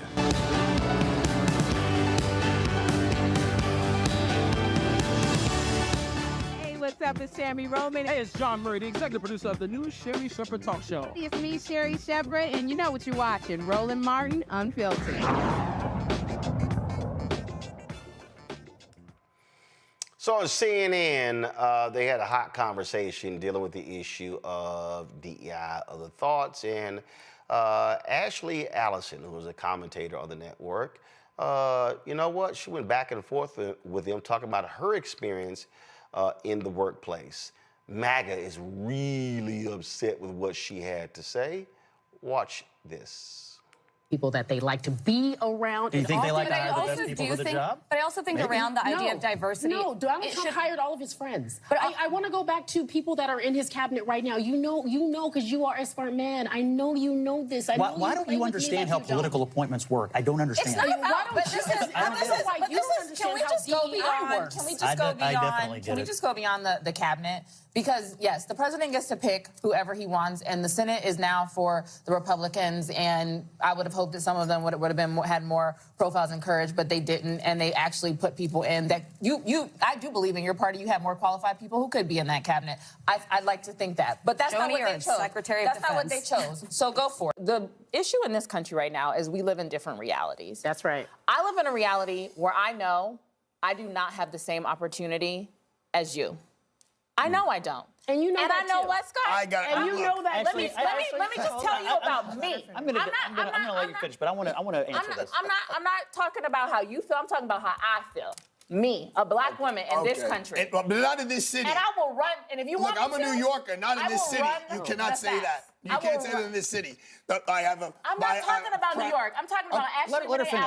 Right here. Let her finish. I got a law degree, a master's, and 2 bachelors. Probably more education than all of y'all added up together at this table, Fine right? by me. And I have always been the least paid person on payroll at every institution I have worked in, and it's not even in the White House.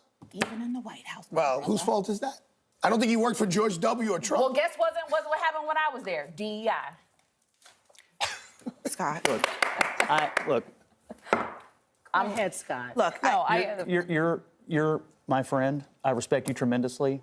I think you're probably the smartest operative in the Democratic Party, and they should listen to you more. That's number one. Number two, you and I share a comparable background. We're both from the Midwest. We both come from middle-class families, lower middle-class families maybe. I actually think we share a lot of similarities in our journey.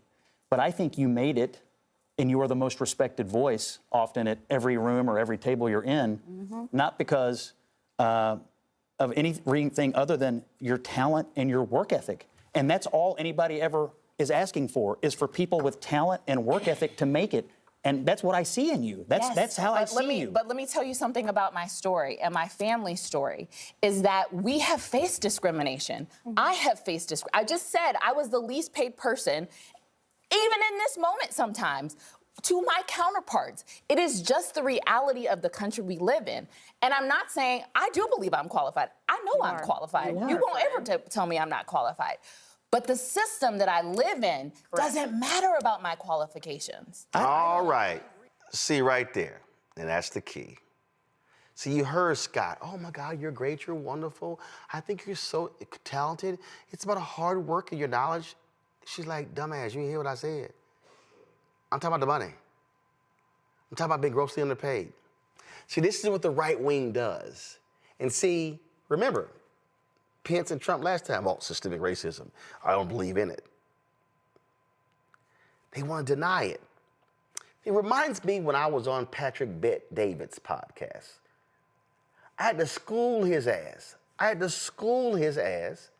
When it came to racism in housing. And if y'all want to see, now first of all, his ass ain't even from here. He from Iran. He ain't even from here. He tried to say in an interview, why don't I go back to the neighborhood I grew up in? Why don't your ass go back to the country your ass from and fix that? Watch this. I just want y'all to understand how these people are nuts. Are you familiar with Palmdale? I'm gonna need you to be drug tested. Seriously. Yeah. Do you even know today? We've done the stories in Florida. When somebody's black selling their house, the appraisers will come in and literally give them a value $100,000 to $300,000 less because they're black. You know that that's actually happened, right? You'll take one story and say that. Oh my God! On how many occasions has that happened? Are you serious? Do you think a message like okay? Why don't you go ahead and Google? Why don't you go ahead and Google? How many times has that happened? No, I believe it's happened, but how many times has that happened? The New York Times literally just did a story talking about the systemic racism that exists within housing appraisals. This is a fundamental problem. I'm trying to see you're living in a different reality. What progress are you making by saying that? What progress? So what you're doing? I'm trying to end that. Okay. Do you know how inherent? Okay, hold on. You said you're Middle Eastern, right? You're trying to. Hold on. You said you're Middle Eastern, right? I am. Yes. How would you feel? How would you feel? Yes. If you're selling your home, you've got a home that you know, right? And you put upgrades in it, and you know your home is worth $500,000. Yeah. And somebody comes into your home, and they see your photos, right? And they see your family, and then they go back and they go $350,000. You go, what the hell? So you tell that story. Wait, 1 second, 1 second, 1 second. To get people to be convinced that's happening. It's actually out of 1,000 appraisals. Oh my God! Out of 1,000 appraisals, how many times does that happen? Out of 1,000 appraisals, how many times does that happen? You want to pull data up? You want him to pull that up? That's your world, though. Out of 1,000 appraisals, how many times does that happen? Let's just say it happens. It is a significant issue in America. Oh my God! And wait 1 second. And then when the woman, a black person should not have to remove their photos from the wall and remove black art and remove black books to have a white appraiser then come in and go, oh, it's actually 550. So 1 second, because I'm gonna show you how it impacts generationally. Here we go. So when you follow me here, because this is housing in America.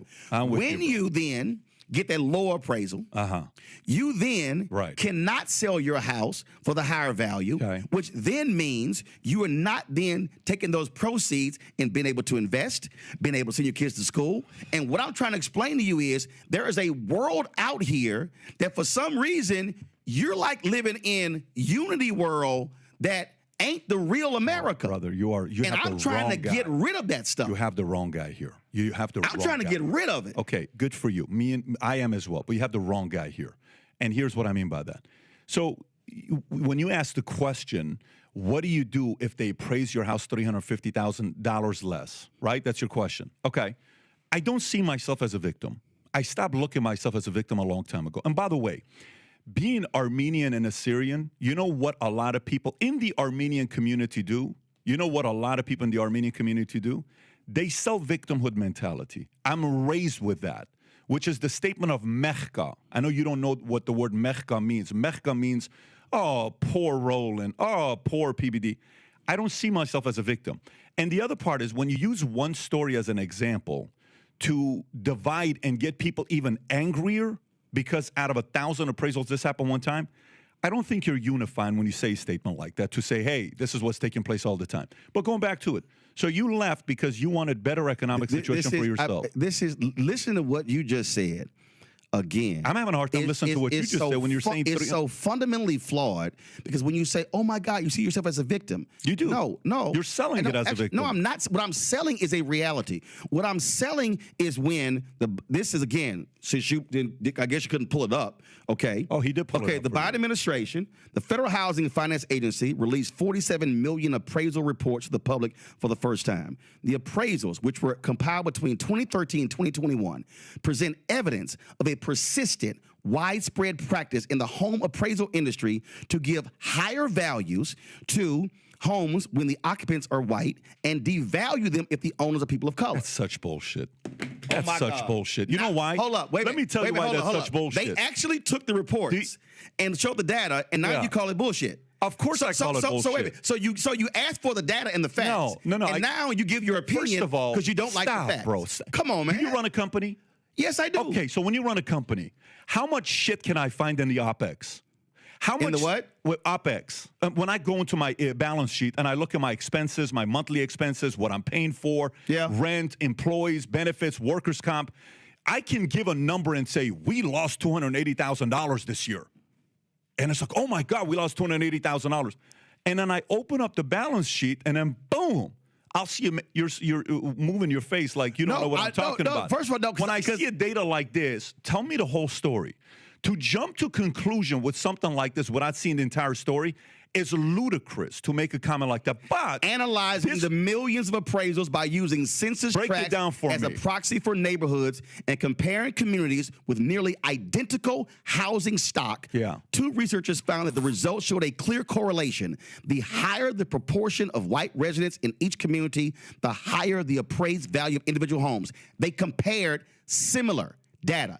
See, again, you want to reject the facts And what I'm trying to explain to you is, I am refusing to constantly have people give data without me having access to the entire thing for their own benefit to divide So what you're saying is, in order for you need access to the 47 million home appraisals. I'd love to for see yourself. I would love to see it. Okay, guess what? It's a federal agency. File a FOIA. I'd love to see it. File a FOIA. But here's file a what? A FOIA. Okay, so I'd love to see it. You know why? Here's the part. How often do you see data being used and we don't know the whole story? Both sides. How often? Well, first of all, we see data out there, but what I'm saying, I'm looking at data, actual data, and I'm also looking at a reality. And here's what I'm saying to you. And again, this is what you, for some reason, you're not fully accepting. What is the most consistent way Americans have been able to actually build wealth? It has been through housing. That's been historical.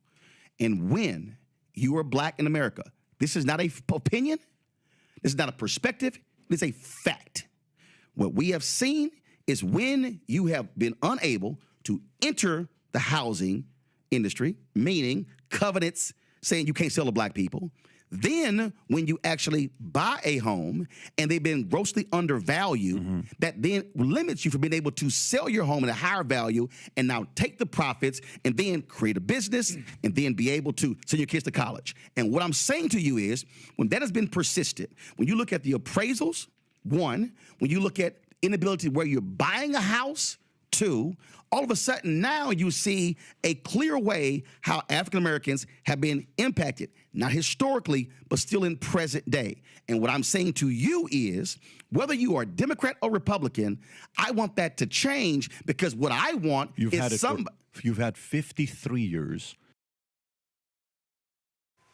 So come on. So I want y'all to understand. Y'all heard all that. See, I wanted to play that for a reason. Because, see, even when you present the facts, well, I need to see the data for myself. I need to. I don't believe that. I mean, you're bringing up just one example. I mean, I don't understand what you're doing. They are living in an alternate world, y'all. They are. When you show the data, how much a black man makes compared to a white man? Oh, well, you know, well, education. Now, the brother or the sister got more degrees than the white guy. Oh, well, what? You mean tell me that there's data that shows that the average black college graduate makes less than a white high school graduate? Oh, well, I don't, okay, dang, now I got to figure, but this is the game that they play. And then with a Scott Jennings, well, man, I think you're wonderful, you're talented, you're very smart. I think you're the smartest analyst in the Democratic Party. They should be listening to you. I think you're amazing. You've got work ethic. And he never addressed her central issue. I get paid less. This is the bullshit that we deal with, Matt, Zachary, and Michael. I'm gonna start with you, Matt. And that white folk, even white liberals, but especially white conservatives, white Republicans, can't deal with. Ashley was on point, and MAGA, they can go to hell for attacking that sister for trying to educate you idiots. No, it's not that they can't deal with it. It's that they won't deal with it. And what Scott Jennings did is what we see them do every time. They try to tokenize one person without looking at all of the phenomena, right? What did he do? He started lauding her and about how she's great and all that. She's talking about something that we all experience. And instead of addressing that issue, he decided to say, but you're my friend. You're cool. You're good, right? We are not judged on an individual person. We're judged across how our people are treated.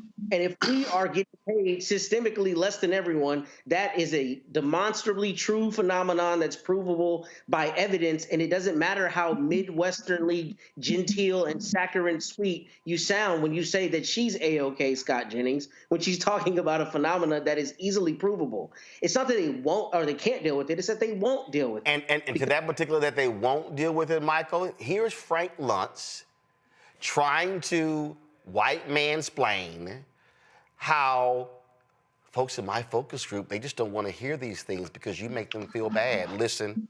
These people, I focus group them, and they are really, really tired of being accused of either racism or sexism because they voted for Donald Trump.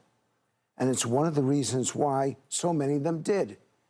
I sat on this stage with you and got chewed out when I suggested there's a better language to reach out to voters, that the Harris campaign is missing what they're looking for.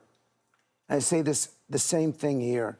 Americans just want to be Americans, not hyphenated Americans, not female Americans, Black Americans, Jewish Americans. They just want to be Americans. How do you think it makes people feel, Black people, women, any person who has immutable characteristics about themselves, to be told every time that something happens that because they exist in a particular role, it is their fault? How does it make them feel? How does it make people feel when they're told that they're a racist? No. I mean, answer. But answer my question. I am, because these are predetermined considerations. But no. You were going you're to assuming. You're telling me I'm. Do you want an answer? Well, you're not answering my question. You're telling me. Yes, I'm trying to. You were telling me that your response is in bad faith. I mean, what she is saying is something you're not responding to because it doesn't address why Donald Trump immediately went to DEI as an explanation without any evidence whatsoever for what looks to be an inexcusable and certainly a very devastating and tragic plane and helicopter crash a couple of days ago.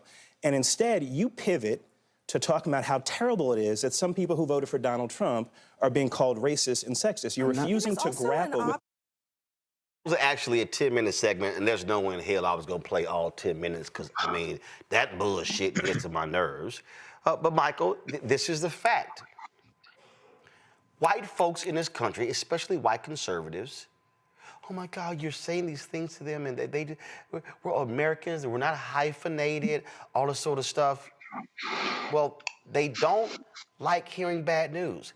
That's why in this country, we've always had to soften our tone, change it, because we gotta talk about these things to make white people comfortable, to make them not, no, that's not me. That's why DeSantis and the Republicans changed the law in Florida, where if you bring up sensitive historical facts, and if a white person feels uncomfortable in the classroom, then the conversation has to stop because I'm uncomfortable. I feel like I'm being attacked because of the Scottsboro boys. feel like I'm being attacked because 4 little girls were bombed in a Birmingham church. I feel like I'm being attacked because Black people were beaten and killed. I feel like I'm being attacked because white people lynched Black soldiers in their uniforms. I'm being attacked because we literally had an institution called slavery where we debased, dehumanized, and murdered and subjugated people of African descent. And so, therefore, since I feel attacked, we can't talk about it. We can't mention it. We can't talk about it. And so, oh, I'm sorry, we can't talk about how Black women, you're being grossly underpaid, but you got multiple degrees. We can't talk about the Black people in corporate America who train the white people who then get promoted, but the Black person who's far more qualified never gets actually promoted. No, we actually can't talk about those things because, Michael, it makes them uncomfortable. Well, you're going to stay uncomfortable when I speak. So not only multiple degrees, but more student loan debt. And part of Project 2025 is to eliminate student loan forgiveness. Okay, and so you're not going to have the student loan forgiveness under the Biden-Harris administration that you're not going to have that under the Trump administration that you had under the Biden-Harris administration. But the comments here about Scott Jennings, and I can't stand Scott Jennings. I can't. I see him sometimes on CNN. But what he did was he does what Republicans and Black Republicans always do when they are backed into a corner. They never focus on the pattern. They always make it an isolated incident. This comes straight out of the Republican playbook, okay? So he talked about, he's basically saying you're one of the good ones. That's what he said. Yep. He didn't want to deal with the fact that black women make 69 cents on the dollar that the average white male makes, and it takes the average black woman 20 months to make the same amount of money that the average white male made the previous 12 months. And that accumulates over a 40-year working lifetime, 40-year working career, almost $1 million in lost earnings that African-American women lose out on. That's because of racism. Racism is a system of advantage and privilege distributed based upon race. And this is why Black Women's Equal Pay Day exists. It happens in August. So when you look at the facts on this, and CNBC.com has an article, black women make nearly $1 million less than white men during their careers. This is from August 3rd, 2021. Go check go deal with the facts on this. So, and this is dealing with economics. They don't want to deal with economics because the whole purpose of racism was to maldistribute wealth, power, and resources into the hands of Europeans. And they are reconsolidating that in this whole backlash that we see, the attack on DEI, rescinding affirmative action. This is countersetting the racial reckoning that took place after the death of George Floyd.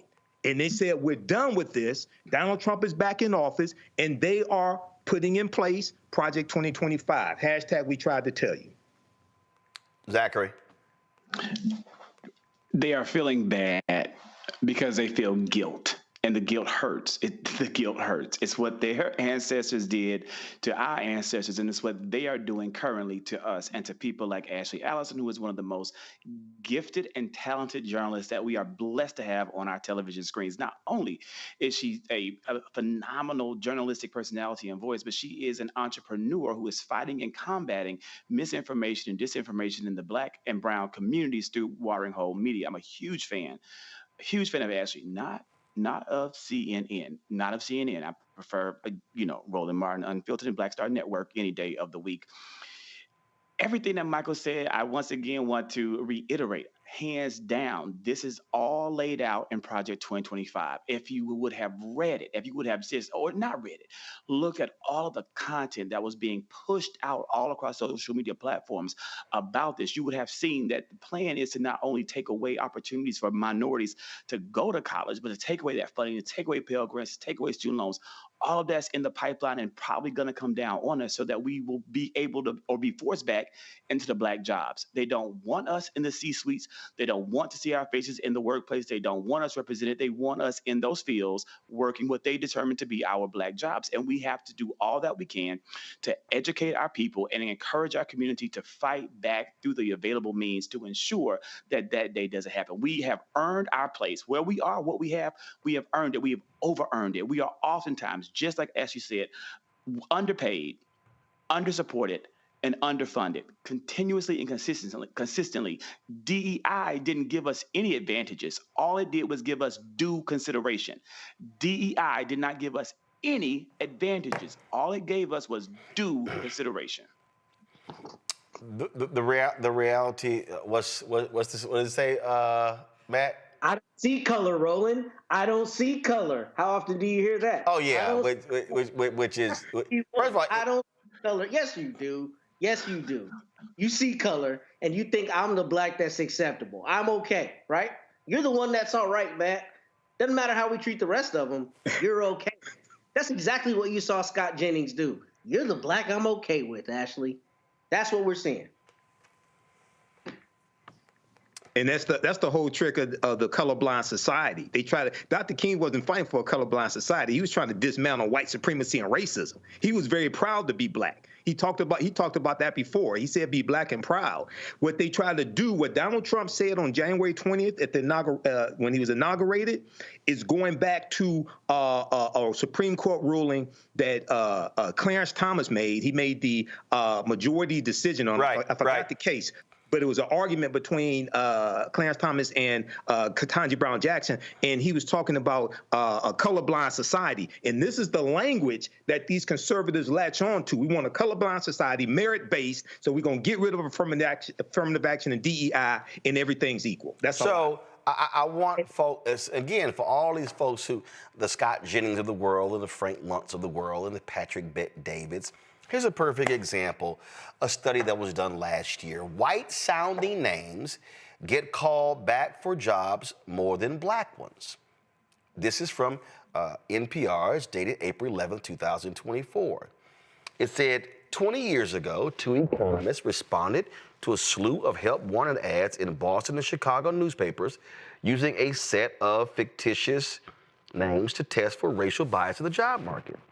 The Watershed study found that applicants with names suggesting they were white got 50% more callbacks from employers than those whose names indicated they were black.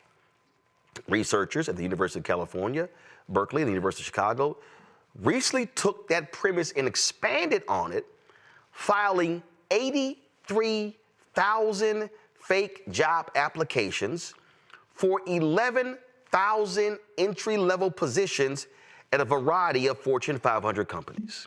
Their working paper, published this month, entitled A Discrimination Report Card, found that the typical employer called back the presumably white applicant around 9% more than the black ones. That number rose to roughly 24% for the worst offenders.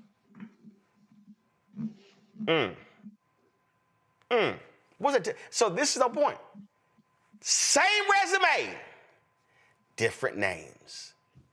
That's what Ashley Allison was trying to explain to those idiots, that you can be black and you can have 5 degrees and you can have a law degree and an MBA and they will underpay you compared to white counterparts. And here's what's crazy. Happens to white women. I remember there was a woman who went to seminary and applied for a job at a Southern Baptist Convention church. She was a single white mother. And there was a white man who applied for a job, and the church literally told her, she was already there, the church told her that they were going to pay the white man more because he was married and had kids, and she was a single woman. Not, are you doing the job? Not, are you a hard worker? Not, are you competent? No, he's a man with kids and a wife, and you're single, so you don't actually need as much money as he does. Those folks don't want to hear that. And with Frank Luntz, of all people, and let me be real clear, this is the same Frank Luntz who, through his focus groups, focus-tested racial language. Frank Luntz, frankly, should never be on any cable network because Frank Luntz is part of the problem with today's politics. And he's actually talked about it in the past. It was his focus groups. How do we craft certain language that will get these white Republican voters to support or oppose certain things? He's part of the problem. And so when he sits there and goes, well, in my focus group, they're tired of being, that's just toxic language. They're tired of being called those names. Let me just say this real quick. If you are a Donald Trump voter and you're MAGA Republican and you're tired of being called racist and being called sexist, why don't you stop supporting racists and sexists? What a novel concept. Sonia Massey's family has reached a multi-million-dollar settlement with an Illinois county following her fatal shooting by a white sheriff's deputy in 2024 after extensive confidential discussions between county attorneys and Massey's family lawyers. Sangamon County officials negotiated a $10 million settlement through mediation. The 36-year-old Massey was shot and killed in her home near Springfield on July 6th of last year. Sangamon County Sheriff's Deputy Sean Grayson and other sheriff's deputies responded to a call about a possible prowler at her home. She called. Grayson shot Massey when she checked on a pot of boiling water in her kitchen while saying, "I rebuke you in the name of Jesus."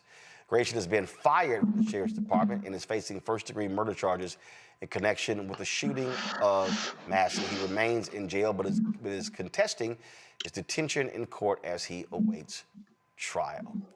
Folks, let's go to our Black and Missing for today.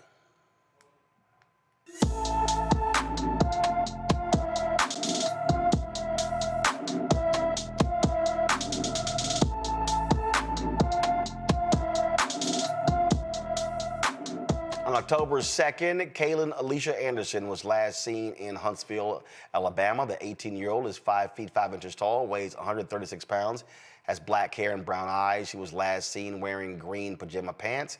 Anyone with information about Kaylin Alicia Anderson should call the Huntsville Police Department at 256-427-7117, 256-427-7117. Do want to give the three of you an opportunity to just share your thoughts. We were talking about how Democrats are responding and what they're doing and sort of different thing like this. And we saw today, we started the show with Democrats going to these different federal agencies. I personally believe they should be doing that. Dr. King always talked about, I need an antagonist in order to have direct confrontation, direct action. And so I think it's important for the nation, the world, to see how Donald Trump and his co-president Elon Musk are refusing to allow members of Congress into these federal buildings. Those things should be shown. And so I just think that, and also from a messaging standpoint, when you see what Congresswoman Jasmine Crockett is doing, Congresswoman Summer Lee, the reality is they have limited power to take certain actions.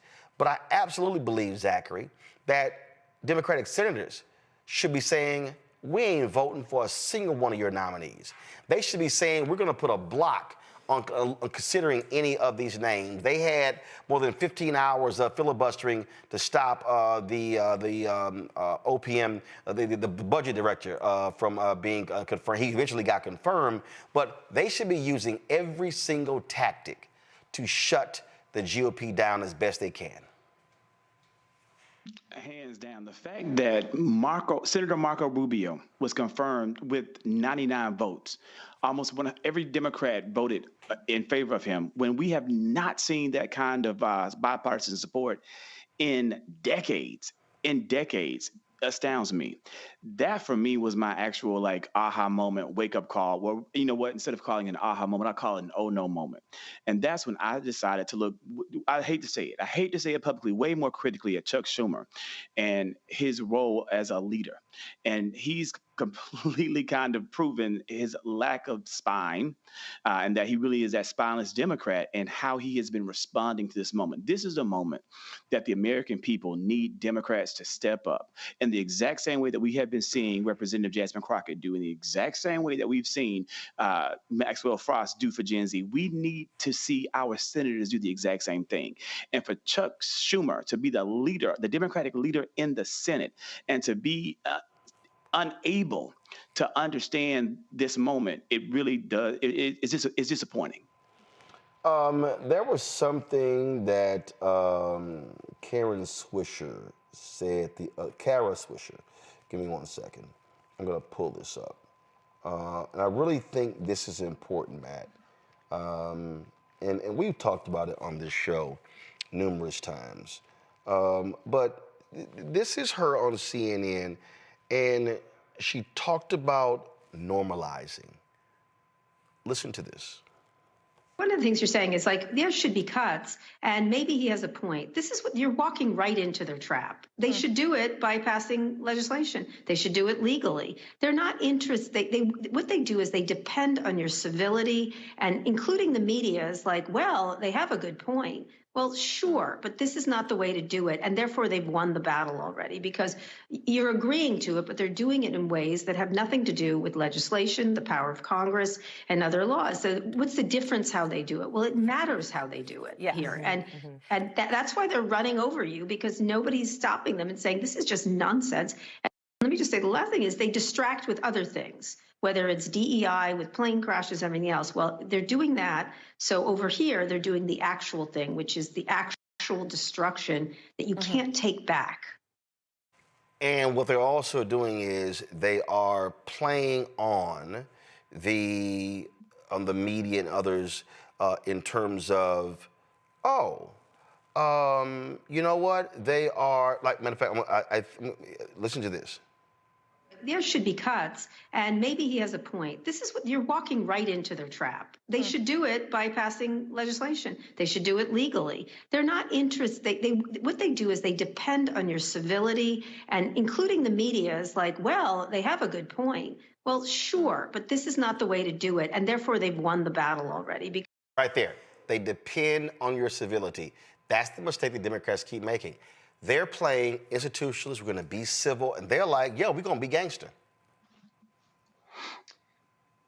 There's no greater motivator than fear, period. And our government is not afraid of us, period. And that is why they are dismantling the government before our very eyes and allowing pushing us into the point where we're trying to rationalize it and, try to fit it into this box of civility. That is not going to work.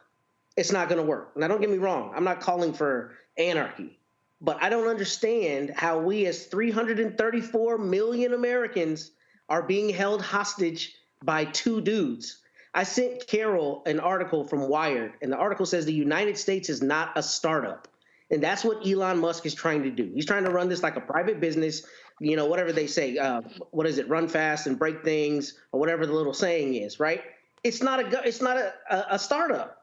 This is the United States government. So when we're talking about, various agencies being dismantled that affect essential services that people rely upon, like that's the thing that I don't understand from the standpoint of, even if you're a Republican, even if you're a fan of small government, the idea that the government is being dismantled, just the basic essential services are going to be dismantled, extraordinarily concerning to everyone across the political aisles. Right? Theoretically, you can be a person who is a conservative, but who does not like the idea that the Constitution is being run roughshod by people who don't even have, an obligation because they're elected. Elon Musk folks are not elected. They're tech oligarchs. And the problem is this government is going to be, completely eradicated down to the studs, just like this article says.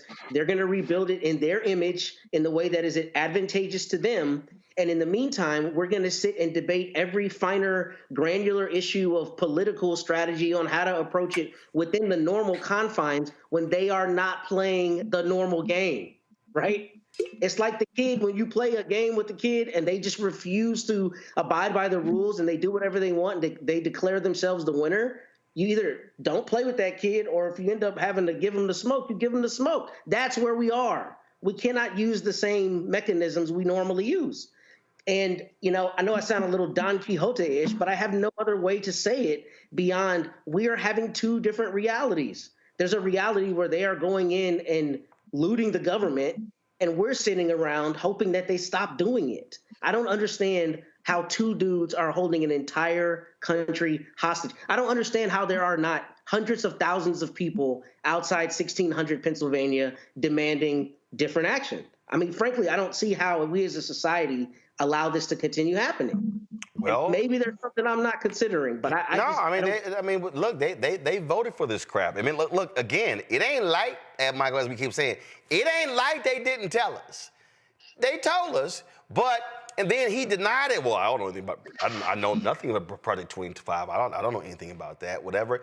And again, and so that's why you see these people. Well, we didn't think he was going to go this far. And here's the deal. Listen, unlike last time, ain't no third term. So there's no. I can do whatever. Y'all can't do nothing to me. And by the way, y'all impeached me twice. and Republicans didn't convict me at all. So, yo, I'm good. When you give somebody that kind of power, a fool like this, he don't believe in lines. He believe in obliterating lines. Forget crossing lines, going to the edge. Nah, he like, yo, I'm about to hop, skip, jump, parachute, bungee jump the fuck over these lines. Yeah, it's so much here. It's the one of the biggest difference between 2016 and 2024 is that in 2016, Donald Trump did not think he was going to win. So there was no plan. There was no plan in place.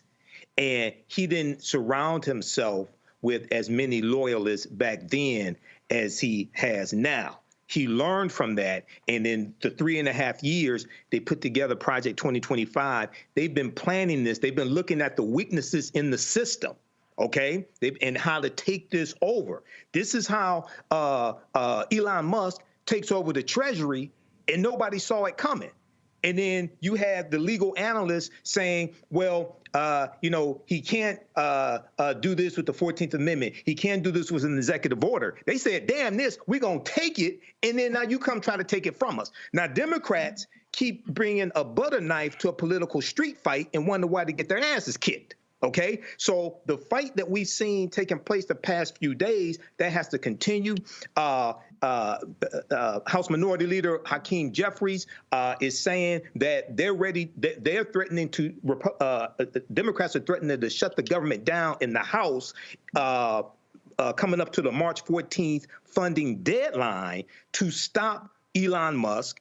He put out a 10-point plan this week. So they have to continue and intensify this. And also, the masses of people can't just put pressure on Democrats. You got to put pressure on these weak-ass, punk-ass Republicans who are derelict in their duties as well. Because if you don't, what you do is you give Republicans a pass.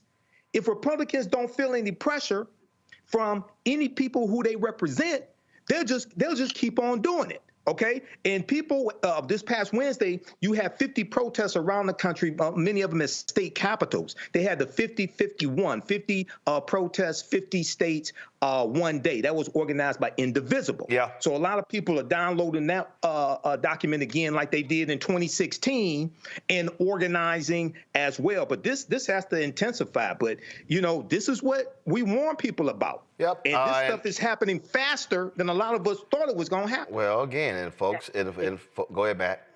You know what's going to happen on the 4th of July? They're going to start talking about how this country was taken from tyranny by the American founders and how we should laud them and lionize them again, right? That is our core American ethos, that annually, July 4th, what do? We go out and talk about how they took this country from King George and they planted their flag. How are we allowing a tyrannical dictator who says he's going to be a dictator on day one, who will probably be talking about a third term sooner than later? I'm sorry, Roland, I disagree with you on that. I think that's absolutely what's coming, unless he's too old to continue on in the office. And we are acting like we're not at that point in terms of our democracy, our purported democracy.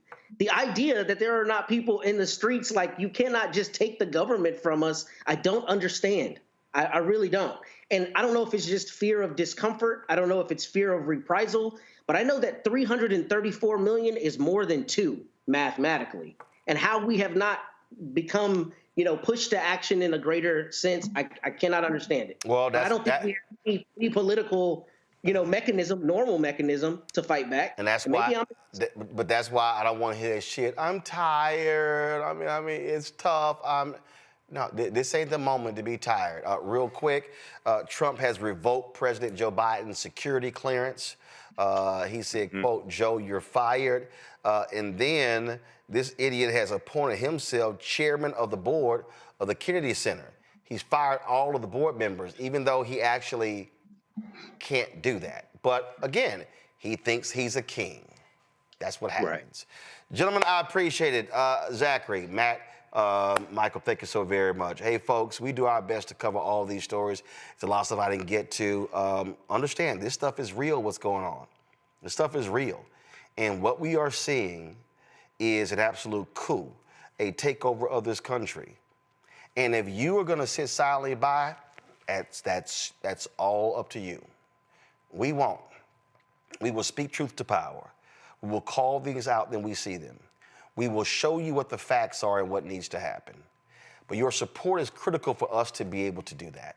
I keep telling you, there are no millionaires and billionaires sending us money. It's not. Oh, I know a lot of these people. I know a lot of these entertainers and folks in finance and folks in corporate America. They ain't supporting us. Now, when they get in trouble, I get a text.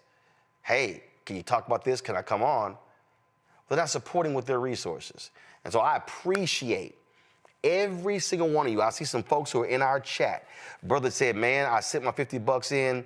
I appreciate y'all who do it because the work that we are doing is so vitally important. We're rolling out a test show next week.